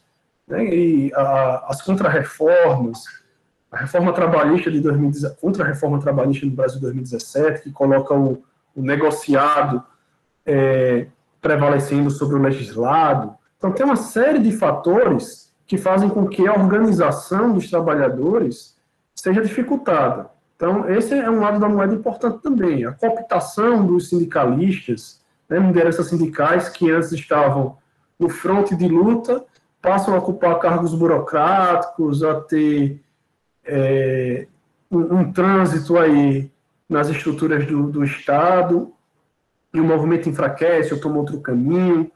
Tenta-se, vamos dizer assim, maquiar um antagonismo capital-trabalho. Coloca-se como se ele fosse, na verdade, como se capitalistas e trabalhadores pudessem negociar e conciliar seus interesses. Inclusive porque os trabalhadores, para essa ideologia, não são mais trabalhadores, são empreendedores.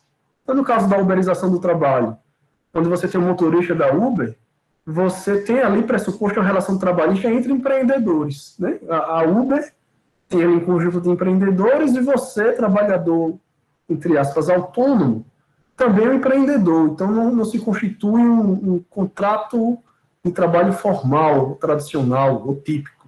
Né? Você tem ali uma relação atípica. mistificada por essa ideologia. Claro que juridicamente já teve aí discussões e avanços nesse sentido, para essas empresas assumirem responsabilidades trabalhistas sobre esses trabalhadores. Mas essa ideologia pega, né? Copita trabalhadores, atrapalha aí o processo de construção da consciência de classe, e isso se reflete na organização sindical como um todo, e também na organização sindical, na atuação em saúde do trabalhador especificamente. Por outro lado, nós, profissionais da saúde, né, incluo aí os assistentes sociais, a gente cada vez mais é formado, é o outro lado da moeda, é formado desde a graduação para pensar de uma forma conservadora, a partir de parâmetros produtivistas, individualistas, de construir uma carreira, conquistar uma formação para o mercado de trabalho, conquistar o espaço no mercado de trabalho, e a gente reproduz, inconsciente e automaticamente, as coisas como elas são. A gente não questiona e não contribui para que, por exemplo, dentro dos serviços de saúde, haja uma entrada dos trabalhadores organizados politicamente para fazer juntos, com exceções, com experiências, né, que conseguem ir na contra-hegemonia disso, até porque a realidade ela é dialética, contraditória. Isso não se dá de forma monolítica. Eu estou falando aqui o que predomina. Então, ver a profissão médica, por exemplo, está aqui numa posição de autoridade, onde você conduz o processo, o sujeito assistido é passivo naquele processo, recebe a intervenção e ele não participa do processo de conceber e decidir sobre o processo. Pior ainda em relação aos sindicatos, né? Os médicos de trabalho, enfermeiros de trabalho, estão, na maioria das vezes, pouco se lixando para os sindicatos. Eles estão preocupados em mitigar essa questão das doenças do trabalho, e não é uma questão moral, tá, pessoal? Não é porque o sujeito é ruim, não se trata disso. Estou fazendo aqui uma crítica do ponto de vista social, do modelo que é introjetado no cotidiano das nossas atuações. Então, ele está ali a serviço da empresa, observando tempo de exposição do trabalhador a um determinado risco ocupacional. Ele vai medir esse risco, o dinheiro do trabalho, o médico vai lhe dizer as possíveis consequências e vai ali se atuar, intervir naquele caso singular. O sindicato vai comparecer nesse processo quando a coisa está tão grave que é preciso uma mobilização para mudar alguma coisa. Como foi agora, não é necessariamente o sindicato, mas durante a pandemia a gente viu o caso dos entregadores de aplicativo, nesse pseudo-empreendedorismo, né? Mas são trabalhadores desassistidos, onde ninguém assume a responsabilidade sobre a saúde deles. No momento onde a gente estava naquela quarentena mais rígida, eles continuaram trabalhando, entregando alimentos, arcando com os custos de álcool em gel, de máscara, se expondo de uma forma extremamente grave, intensa, à contaminação pelo vírus, e fora a margem de um sistema de proteção social. Isso é muito grave. Isso resultou no BREC, né, lá em julho de 2020. Eles se organizaram de alguma forma porque a coisa estava tão grave, né, a corda estava no pescoço, ou a água passou do pescoço, já estava sufocando, afogando esses trabalhadores. Eles se organizaram para enfrentar essa problemática. Não é necessariamente uma organização do ponto de vista do modelo sindical tradicional, que a gente conhece, mas é uma organização política ali dos trabalhadores. Então, eu acho que, se a gente for recuperar os fundamentos teórico-metodológicos da saúde do trabalhador, é preciso trazer, não só os sindicatos, mas qualquer forma de organização em torno do trabalho, para fazer junto com a gente, para estar dentro do Sereste, para fazer vigilância de saúde do trabalhador, para estar dialogando e decidindo. Mas não é a perspectiva predominante, não é o que acontece na maioria dos casos. Diego, tem a manifestação aqui do Hernando, que eu acho que, inclusive, tem a ver, né, com o que está sendo colocado, porque está muito relacionado com o papel do sindicato. Mas antes eu queria fazer um adendo, que eu acho que acontece muito hoje, aliás, não hoje, ao longo da história, né, é o modo como o trabalho comparece na sociedade, né? Então, tanto é que quando eu trabalhei no Sereste, vou até contar essa situação para vocês, às vezes quando ocorria um óbito, né, em decorrência do trabalho, e você ia conversar com alguém relacionado ali, ou à empresa, ou até mesmo da família, você percebia aquela coisa de, mas ele era um bom trabalhador, nossa, tão bom, que morreu trabalhando, tal, né? Como se, e a gente ouve esse tipo de exemplo em outras realidades. Então, como se o trabalho fosse tão bom, né, que perdeu a vida num processo de trabalho extremamente aí, né, explorador, sem as garantias mínimas para a preservação da vida, mas como o trabalho é como se fosse a dignidade do ser nessa sociedade, né, na sociedade salarial, acaba não tendo muitas críticas em relação ao trabalho. Então, um ponto que eu acho que a gente encontra, inclusive no próprio sindicato, que está preocupado em manter alguns índices, né, e de emprego, né, de contratos, tal, tem um afastamento, acho que a Daniela, né, nessa pergunta, e que o Diego já respondeu, e eu quero fazer só esse adendo mesmo, né, mas o sindicato, ele está mais preocupado, então, em fazer uma negociação, tá, em conseguir garantir alguns ganhos, seja de hora, né, sejam relacionados à hora extra, a algum outro direito, né, vinculado àquele espaço de trabalho, nesses acordos coletivos, e o plano de saúde, muitas vezes, né, então, e aí contribui para a medicina de grupo, né, os convênios, etc. Então, nós temos, historicamente, esse fato, né, eu ia dizer esse fardo, mas o trabalho, ele tem também esses dois polos, né, do prazer, da realização, da pessoa criar sua identidade, de ter uma rede aí de contatos, de apoio, né, e o outro, que é a falta de perspectiva, né, como, por exemplo, o Diego estava trazendo uma questão aí muito atual, né, dessa organização do trabalho a partir das empresas de plataforma, e aí isso a uberização não é só entregadores, né, e compartilhamento de viagens, e pode atingir todas as profissões, né.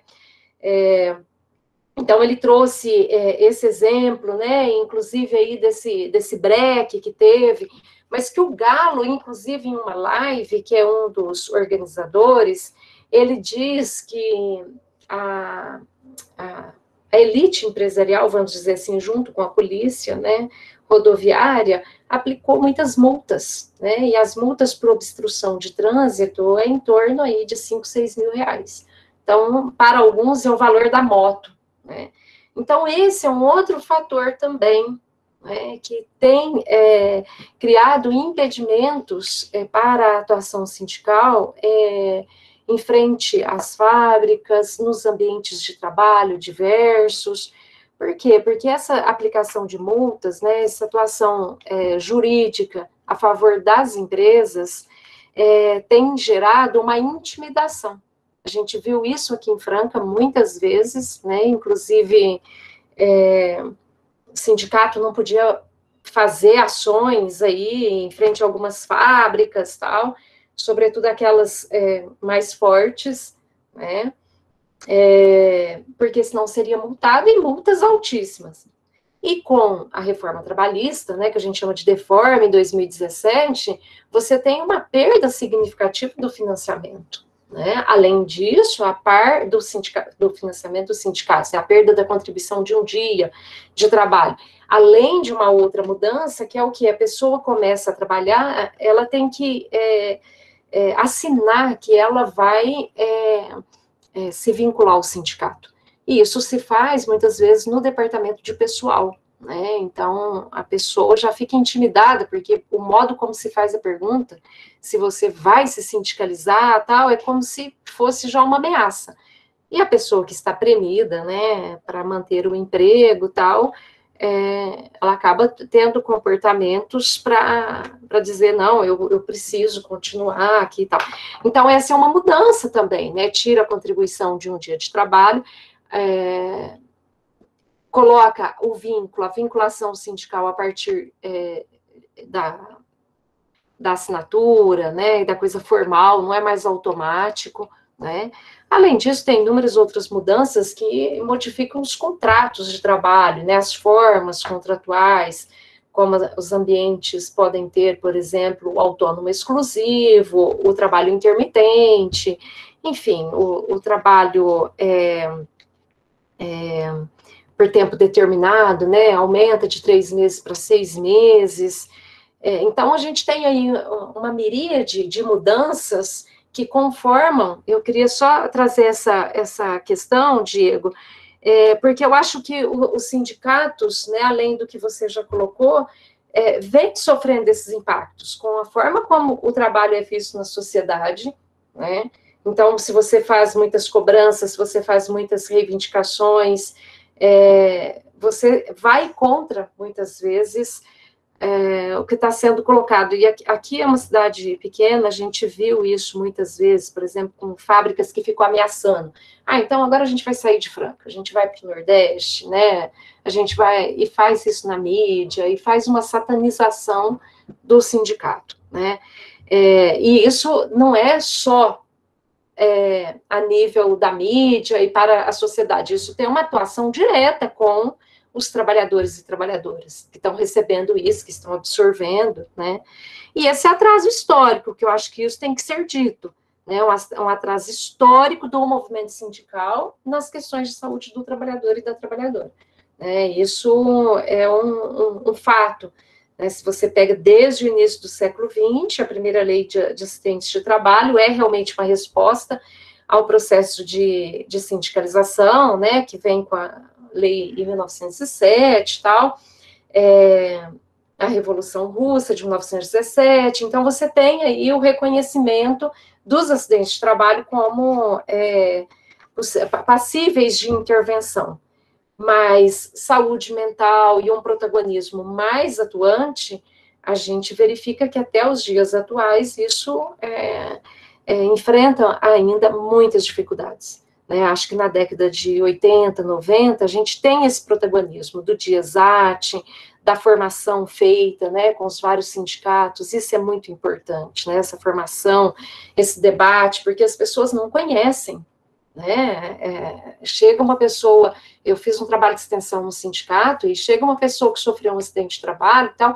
é feita uma orientação, já é encaminhado para o sindicato, para o advogado, né, então você precisa levar elementos, né, que existe uma vigilância sanitária, que existe o SEREST, qual o papel. Então, tudo isso é um trabalho a ser feito, né. Acho que era isso. Aí tem a manifestação aqui do Hernando, né. Você quer ler, Diego? Quer que eu leia? Por favor, Edivânia, pode ler, por favor. Tá, o Hernando, então, coloca aqui, a nossa Constituição Federal diz que aquele que trabalha em um ambiente insalubre, que origina doença, tem direito a receber um adicional financeiro por isso, pago mensalmente. Em outras palavras, o que se verifica é que a nossa lei maior ampara a venda parcelada da saúde de milhões de trabalhadores brasileiros expostos à insalubridade. É um debate interessante. É um debate interessante, e o Hernando, ao levantar a questão, mais ou menos ele já aponta o que significa, de fato, esse processo, né? Essa venda parcelada do trabalhador. Mas aí, trazendo alguns elementos, para quem sabe, cada um se aprofundar no debate, do ponto de vista legal no Brasil, você tem duas NRs, normas regulamentadoras, eu acho que eu falei sobre elas, né, na exposição inicial, que tratam sobre esses adicionais, não só insalubridade, que é na NR 15, mas o adicional periculosidade na NR 16, que é quando se considera a existência de perigo, situações de perigo no trabalho. E aí vai ter toda uma normativa a respeito de como avaliar se existe insalubridade, periculosidade, a depender do tipo de risco, físico, químico, biológico, mecânico, ergonômico, intensidade desse risco, tempo de exposição. E se calcula, no caso da insalubridade, 10, 20, 30%, a depender do grau da insalubridade, 10, 20, 30% do salário base, né, do trabalhador. E em uma situação tão difícil que a classe trabalhadora vive, qualquer possibilidade de ganho a mais financeiro, do ponto de vista de acoplar esses penduricalhos ao salário, é tido como um horizonte de luta a ser perseguido de forma insistente e com bastante vigor e força. Talvez seja um dos pontos de pauta que mais mobilizem os sindicatos hoje. Né? E aí é bom lembrar que essa NR, ela baliza o entendimento para o serviço privado, mas por analogia muitas vezes é aplicada também no serviço público. Se o município não tiver uma lei orgânica, por exemplo, que regulamente isso, ou o Estado, enfim. Então se toma as NRs por analogia.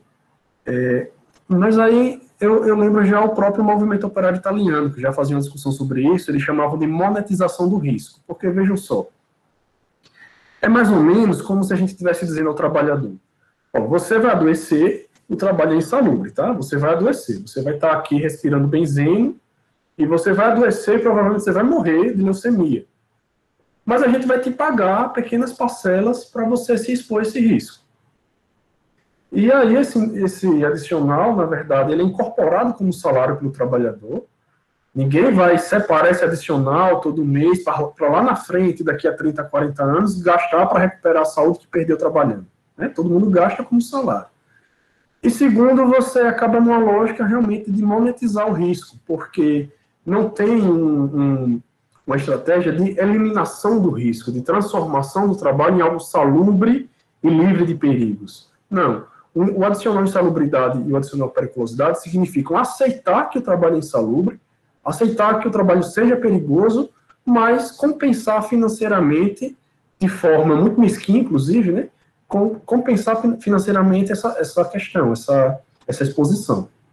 Então, o adicional, eu tento relativizar para não culpabilizar os sindicatos. Eu acho que a fala que a Edivânia fez antes dessa reflexão que a gente faz agora é importante também, porque, claro, os sindicatos estão em crise, mas existem inúmeros limites, inúmeras questões que a gente precisa considerar e ponderar para a gente não culpabilizar individualmente os trabalhadores, né, sindicalizados ou não, mas nesse caso sindicalizados. E no caso da luta por adicional, insalubridade ou periculosidade, eu sempre digo que é uma luta legítima, não vou dizer que se existe na lei e outros trabalhadores recebem, você vai lutar para receber também. Mas isso é muito pequeno e se coloca na superfície da problemática, porque o que está por trás da condição de insalubridade e da condição de periculosidade é muito mais profundo e requer um outro direcionamento da luta dos trabalhadores. Precisa que a prioridade seja outra. Agora, se a gente fica canalizando nossas energias, sendo direcionado para essas lutas tão pontuais e tão limitadas, a gente reproduz esse modelo, né? O velho Marx já apontava a necessidade, mas também as limitações dos sindicatos, num discurso que ele fez para a Internacional, primeira Internacional, né? Ele deixa isso claro, que os sindicatos vêm se limitando a lutas por jornadas de trabalho e melhores salários, menores jornadas e maiores salários. E isso é extremamente absorvível pelo capitalismo. Tanto é que diversas situações onde a gente consegue limitar as horas de trabalho da jornada, o capitalismo lança a mão da intensificação do trabalho, produzir até mais em menos tempo. Então, não significa que essa conquista seja desprezível, mas ela é limitada. E os adicionais vão aí na mesma esteira, na mesma linha de pensamento.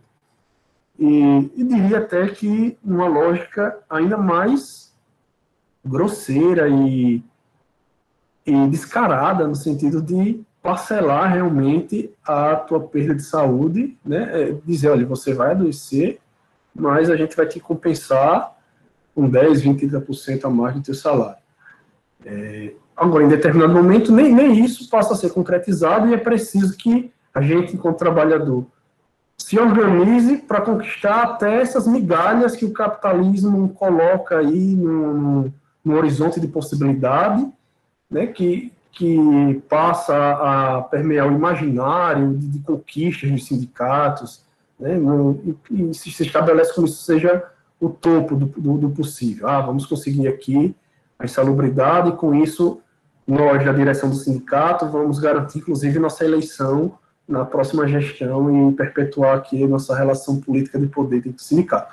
Assim como, resgatando até o que a Daniela falou, essas questões de colocarem alternativas de planos populares de saúde, de descontos, né? Vira quase que não sei como chamar em Franca, mas aqui tem uma rede importante que tem um sistema de pontuação de supermercado, que é o Bom Clube. Então, você vai pontuando e troca esses pontos por produtos. É assim no sindicato, você vai pontuando e ganha desconto na escola privada, né, na clínica privada, na entrada do cinema, na entrada...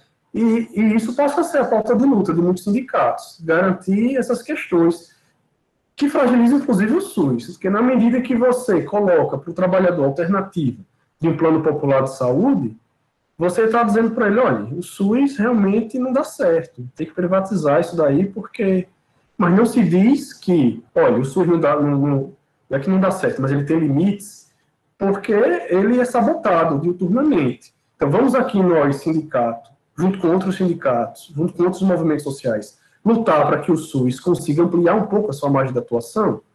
Em vez disso, essa perspectiva é substituída pelas parcerias aí com essas empresas privadas. E isso é extremamente terrível para a organização política dos trabalhadores. O Diego, aqui a gente tem, né, a Companhia de Energia Elétrica no estado, e que oferece um plano popular aí de saúde, o Mais Saúde, que é um plano bem baratinho, e aí as pessoas, quando vão consultar, têm que fazer um complemento, e aí elas precisam do medicamento, elas têm que ir para a rede pública e aguardar para conseguir. É uma complicação, né? É só uma forma mesmo de tirar dinheiro já de quem sofre tanto, né? Uma questão também, eu acho que em torno da insalubridade, é que a classe trabalhadora, né, é a parte que está sempre necessitada, né? Ela está sempre buscando formas de conseguir ganhar um pouco mais, por conta, inclusive, das condições materiais de vida, né? Então, é complicado, às vezes, a gente colocar, porque se há uma possibilidade deles conseguirem aumentar o salário, ou aumentar seus ganhos, né, isso está muito presente, né? E a insalubridade, ela tem uma outra questão, né, que é a contagem do tempo para a aposentadoria, né? Então, há uma conta aí que eles fazem que se torna mais favorável, então, a sua exposição a determinados processos de trabalho, que mesmo que vá adoecer, né, é contabilizado como um ganho ali imediato, como o Diego colocou, não é feito uma poupança, né, enfim. Mas também a questão da previdência, contagem, né, porque parece que são 5 anos, se eu não estou enganada, na última reforma aí que teve em 2019, que é uma destruição da previdência social, né, esse era um tema para ser tirado, né, aí com os movimentos me parece que não foi retirado, mas ficou para ser modificado, não a partir mais de emenda constitucional, mas de leis ordinárias, que é um processo muito mais simples, né? Então isso deixa muito mais flexível as mudanças, né, que poderão ocorrer daqui para frente aí nesse sistema de previdência, né? Mas eu acho que é isso, né? Os trabalhadores e trabalhadoras, eles não têm a mesma condição de negociação, né? Por exemplo, que a classe empresarial, por isso que a gente é contra o negociado sobre o legislado, que a gente já até comentou aqui, né? Por quê? Porque você vai negociar, às vezes, há um tempo atrás, né, vamos dizer assim, os metalúrgicos, por serem uma categoria mais forte, mais organizada, poderiam até conseguir alguma coisa melhor do que está posto aí, mais vantajoso, né? Embora o negociado sobre o legislado é o quê? Olha, pode ser ruim, não vai negociar tendo como parâmetro o que está na lei, o que está garantido como conquista, como direito, né? Mas a negociação feita entre os trabalhadores e trabalhadoras e empregadores, né? Mas a grande maioria dos sindicatos estão fragmentados, estão muito fragilizados, não têm um histórico forte de luta, de organização. Aqui em Franca, por exemplo, o que nós temos? Como que se organiza o setor calçadista? Você tem 3% das empresas que são grandes. As demais são microempresas, né? E que funcionam em fundo de quintal, que vocês conhecem. É um trabalho informal. Então, são trabalhadores e trabalhadoras que não têm direitos garantidos, que estão distante da convivência coletiva dos demais trabalhadores, estão distante do ambiente ali de trabalho, né, coletivo, e não participam do sindicato. Então, eu acho que a gente tem essa dificuldade também dessas análises que poderiam ser feitas a partir do quê? A partir da convivência, a partir do reconhecimento, né, dos fatores, vamos dizer assim, que interferem nesse processo. Porque é muito mais visível a questão salarial, né? A questão da saúde, ela está sempre permeada por, é assim mesmo, mas tem que fazer, existem várias questões, né? A gente já falou que a dificuldade de debater a saúde do trabalhador, distanciamento do sindicato, né? E tudo isso vai reverberar, então, nesse processo da insalubridade.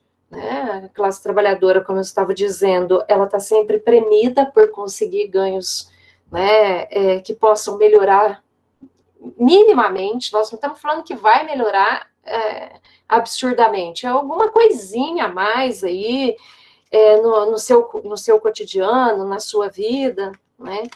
E é um processo, na maioria das vezes, individualizado, né, eles entram com processo através aí da justiça, alguns lugares que acabam organizando, mas, enfim, não há aquele mesmo debate, aquele mesmo esforço para falar, vamos mudar essas condições de trabalho, né? Tem, por exemplo, a questão do ruído, né, o que poderia ser, né, as mudanças estruturais, a jornada de trabalho que o Diego já colocou, né, então, tudo isso, infelizmente, acaba não comparecendo nesse cotidiano, né, e a questão do salário é o que é mais premente, e aí essa busca, né. Quem mais? Vamos dar continuidade ao debate.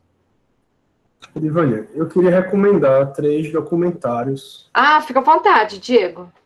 Que eu acho que dialogam bem com essa realidade de Franca, do setor calçadista. Um deles é Estou Me Guardando para Quando o Carnaval Chegar. É ótimo, conheço. Eu acho que esse tem até nessas plataformas, Netflix. É Netflix, que faz um debate sobre o setor das confecções no Agreste Pernambucano. Acho que tem algumas coisas semelhantes aí. Muito. Enfim, nos ajuda a entender esse processo de precarização do trabalho. E tem mais 2, que é do mesmo produtor, eu esqueci o nome dele agora, me desculpe, mas é o Vidas Entregues, que faz esse debate com os entregadores de aplicativo, né, e com motoristas também, mas é Vidas Entregues. E um outro mais recente, que é o Incluídos, que faz um debate sobre as cooperativas de catadores e catadoras de material reciclável, que acho que também é um campo que dá para discutir um pouco a disfarçatez da precarização do trabalho sob supostas estratégias de empreendedorismo. Então, acho que vale a pena vocês assistirem, quem puder, são documentários curtos e acrescentar o debate. Obrigada, Diego. Depois eu vou colocar as referências na sala. Eu postei outro dia a exibição, né? Fiz a exibição na sala e postei lá. Eu pedi autorização para o Carlos Juliano, né? O GIG, Uberização do Trabalho, né? E a gente vai retomar agora em alguns encontros para fazer esse debate. Mas achei muito pertinente os documentários aqui que você está indicando e a gente vai tentar assistir. Pessoal, mais alguém? Desculpa, Diego. Pode falar. Eu estava aqui também vendo uma questão da Maria Eduarda. Poderia repetir o nome do último, não ouvi bem. Incluídos, Maria Eduarda, tá? Deu para anotar os 3? Depois também eu posso publicar na sala, tá? Anotou, tá bom. Eu queria te agradecer, eu acho que foi um momento bastante rico, né? Denso, né? Teoricamente, eu acho que você fez uma apresentação aqui muito bem fundamentada, né? E eu queria agradecer muito, porque de fato é uma grande contribuição.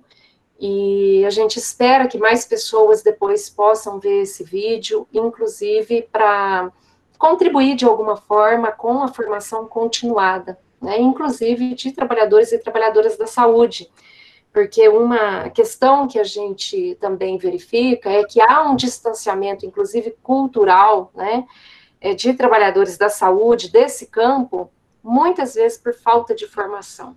Né? Então, acaba seguindo mais o viés biologicista, né, por não ter esse espaço dentro dos serviços de debate, de conversa, e também de trazer uma orientação teórico-metodológica no seu poder de argumentação, de orientação das suas ações, né, capazes, então, de dar esse direcionamento aí, a partir, né, desse conceito ampliado de saúde, determinação social da doença, né, o processo saúde e doença, enfim, eu acho que a internet pode contribuir, né, Diego, para mais pessoas que se interessam possam assistir. Então, eu te agradeço, tá? Eu acho que foi um momento bastante prazeroso também, tá? E fica à vontade se você quiser fazer as suas considerações finais. E agradeço também ao pessoal que ficou aqui, né, que participou. Então, só tenho a agradecer também, Edivânia. É um debate que me é muito caro e fazer isso com o serviço social também, para mim, é sempre muito prazeroso. Com você também, que eu já conhecia de textos, mas a gente só tinha se falado por e-mail, né? Teve a oportunidade de conversar, não presencialmente, mas pelo menos nesse formato virtual, ter um diálogo um pouco mais pessoal, né? Sem ser aquela formalidade do e-mail. E, enfim, o serviço social é uma área que, como eu disse no início, eu me sinto muito à vontade de debater com os assistentes sociais. Eu já tenho mais tempo no serviço social, uns 10 anos, eu acho, do que veio antes, né? Só na enfermagem, só no saúde trabalhador. Então, eu me sinto muito à vontade, muito confortável de fazer esse debate com vocês. E agradecer a todos que ficaram até agora.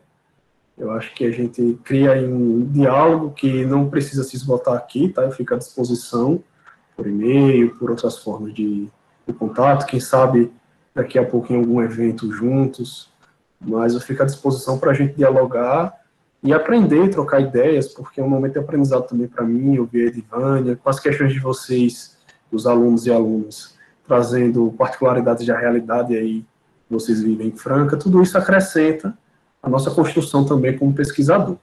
Tá? Então, minha gratidão e fico à disposição para futuros debates. Diego, a gratidão é nossa, tá? E, de fato, eu espero que a gente possa ir, né, adiante, construindo canais mesmo de compartilhamento aí das atividades, né? Como diz um amigo, o Tomás, de Presidente Prudente, nós somos tão poucos, né? Não vamos nos dividir, vamos nos juntar. Então, eu acho que com essa mensagem aí, né, a gente encerra e registrando aqui mais uma vez a gratidão, tá? Muito obrigada.